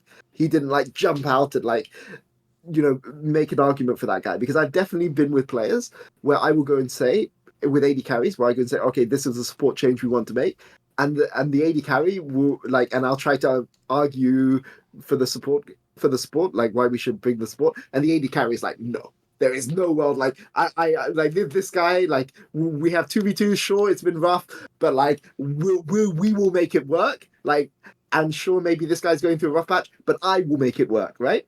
And if you're a coach or management in that situation, there is no way that you don't listen to that guy if he comes to you and says that, right? And that's why I will say that often, sometimes you have to have it. If you are the star on the team, especially if you're an AD carry in having a good split, or your support having a good split, and roster changes are on the cards for the other position, you have to take accountability for it, because it is partly your responsibility if it doesn't work out, or if it works out, to your credit, right? It's not just all management, especially for jungle mid, and especially for support AD carry. There's no team in the world that will not consult their mid laner before they make a jungle change, or their AD carry before making a support change. And that I will hold hands against. I will hold against hands. But yeah, this guy, 2v2 laning guy, but that's what you want from him. Yeah, and everything that comes with that, for sure. By the way, I believe his contract ran out at the end of last year, so I also imagine if he's going to sign again for 2 years, you at least ask him, who do you want as your support to get him to sign, otherwise I imagine he'd be quite eligible. Yeah, go on, what were you going to say, Mac? And I think the hard question there, though, is who else do you get, right? Let's say that you're married to the idea of Mickey X leaving. Let's say there's, hypothetically, I don't even know what the reason is, right? Let's say it's a money thing. Can always be a money thing. Who the fuck else do you get that's not Labrov? He'd been on a tear. He'd had a great year last year. He'd looked great on BDS. BDS was arguably a pretty mediocre team in lots of ways. Absolutely. A pretty uninspiring League of Legends, and Labrov was according to many people, the guy who's legit fucking carrying. A lot of people thought he was better than Mickey X. Yeah, a lot of people. He looked proactive. He looked great individually, right? Yeah. And I mean, Labrov's been around in the LEC for a while, to be fair. So there's a decent amount of track record when it comes to high pressure matches. But who else do you get? I mean, okay, so one option would be Jun, right? Jun moved from Fnatic. They spent the whole year beating that guy, and a lot of players and a lot of teams, frankly, just don't like working with Korean players, right? If you can choose it, if you can choose between two players and you think they're equally good, why would you choose someone who doesn't speak the same language or come from the same culture as you, right? It's a hard decision to make unless there is a clear outlying, this guy is the best option by far, And who else is there in Europe that you're going to get? I genuinely don't know. No, I think that's fair. Also, by the way, if you ever did watch, when BDS would be competitive with G2, that's the obvious player that you'd be looking at. Maybe we should just take this guy. Without him, what would they be? All those fucking objective setups looked like he was doing it. Looked like, quite frankly, he was calling all that. Whether he was or not, again, who the fuck knows? But they told me it was Nuke. But it's yeah, all right, mate. Sure it was. Yeah, well, he must have forgotten to do that this year, didn't he? Weird how that works. striker or whoever I might be calling out. Right, anyway, one last thing to say as well is, on the thing that Peter said there as well, that's also the reason why I point out that I think actually, put it this way, I'm essentially saying I do think Hans Sammer's a tiny bit overrated. Not at what he's really good at, but he never was to me like the total complete package at ADC, because the reason I think every team is a Hans Sammer team is, I think you saw this in Team Liquid when he was on that super team. When you're in a team where you think the whole map's going to get to play, he doesn't look as good, mate. I get the feeling you have to cater to this guy, and I'll just put this out there, because he is the guy who just wants to win 2v2 and smash the lane and then play the whole game around himself. When I did my reflections with Kazi, Kazi just straight up says he thinks those years where they beat Rogue, etc., he thinks that actually people like Opset and Hans Sammer fell into the classic trap of the ADC of thinking, because you're better than me in lane, you're better than me. But actually, Kazi thinks I was always better than these guys in the team fight. So it's like, I wasn't worried, I wasn't sweating the idea they were up 10 CS. I knew once we got to the team fight, like, they're going to drop off and I'm going to come into mine. And speaking of which, I will end on a laugh, because during this show, I looked at my tweet deck,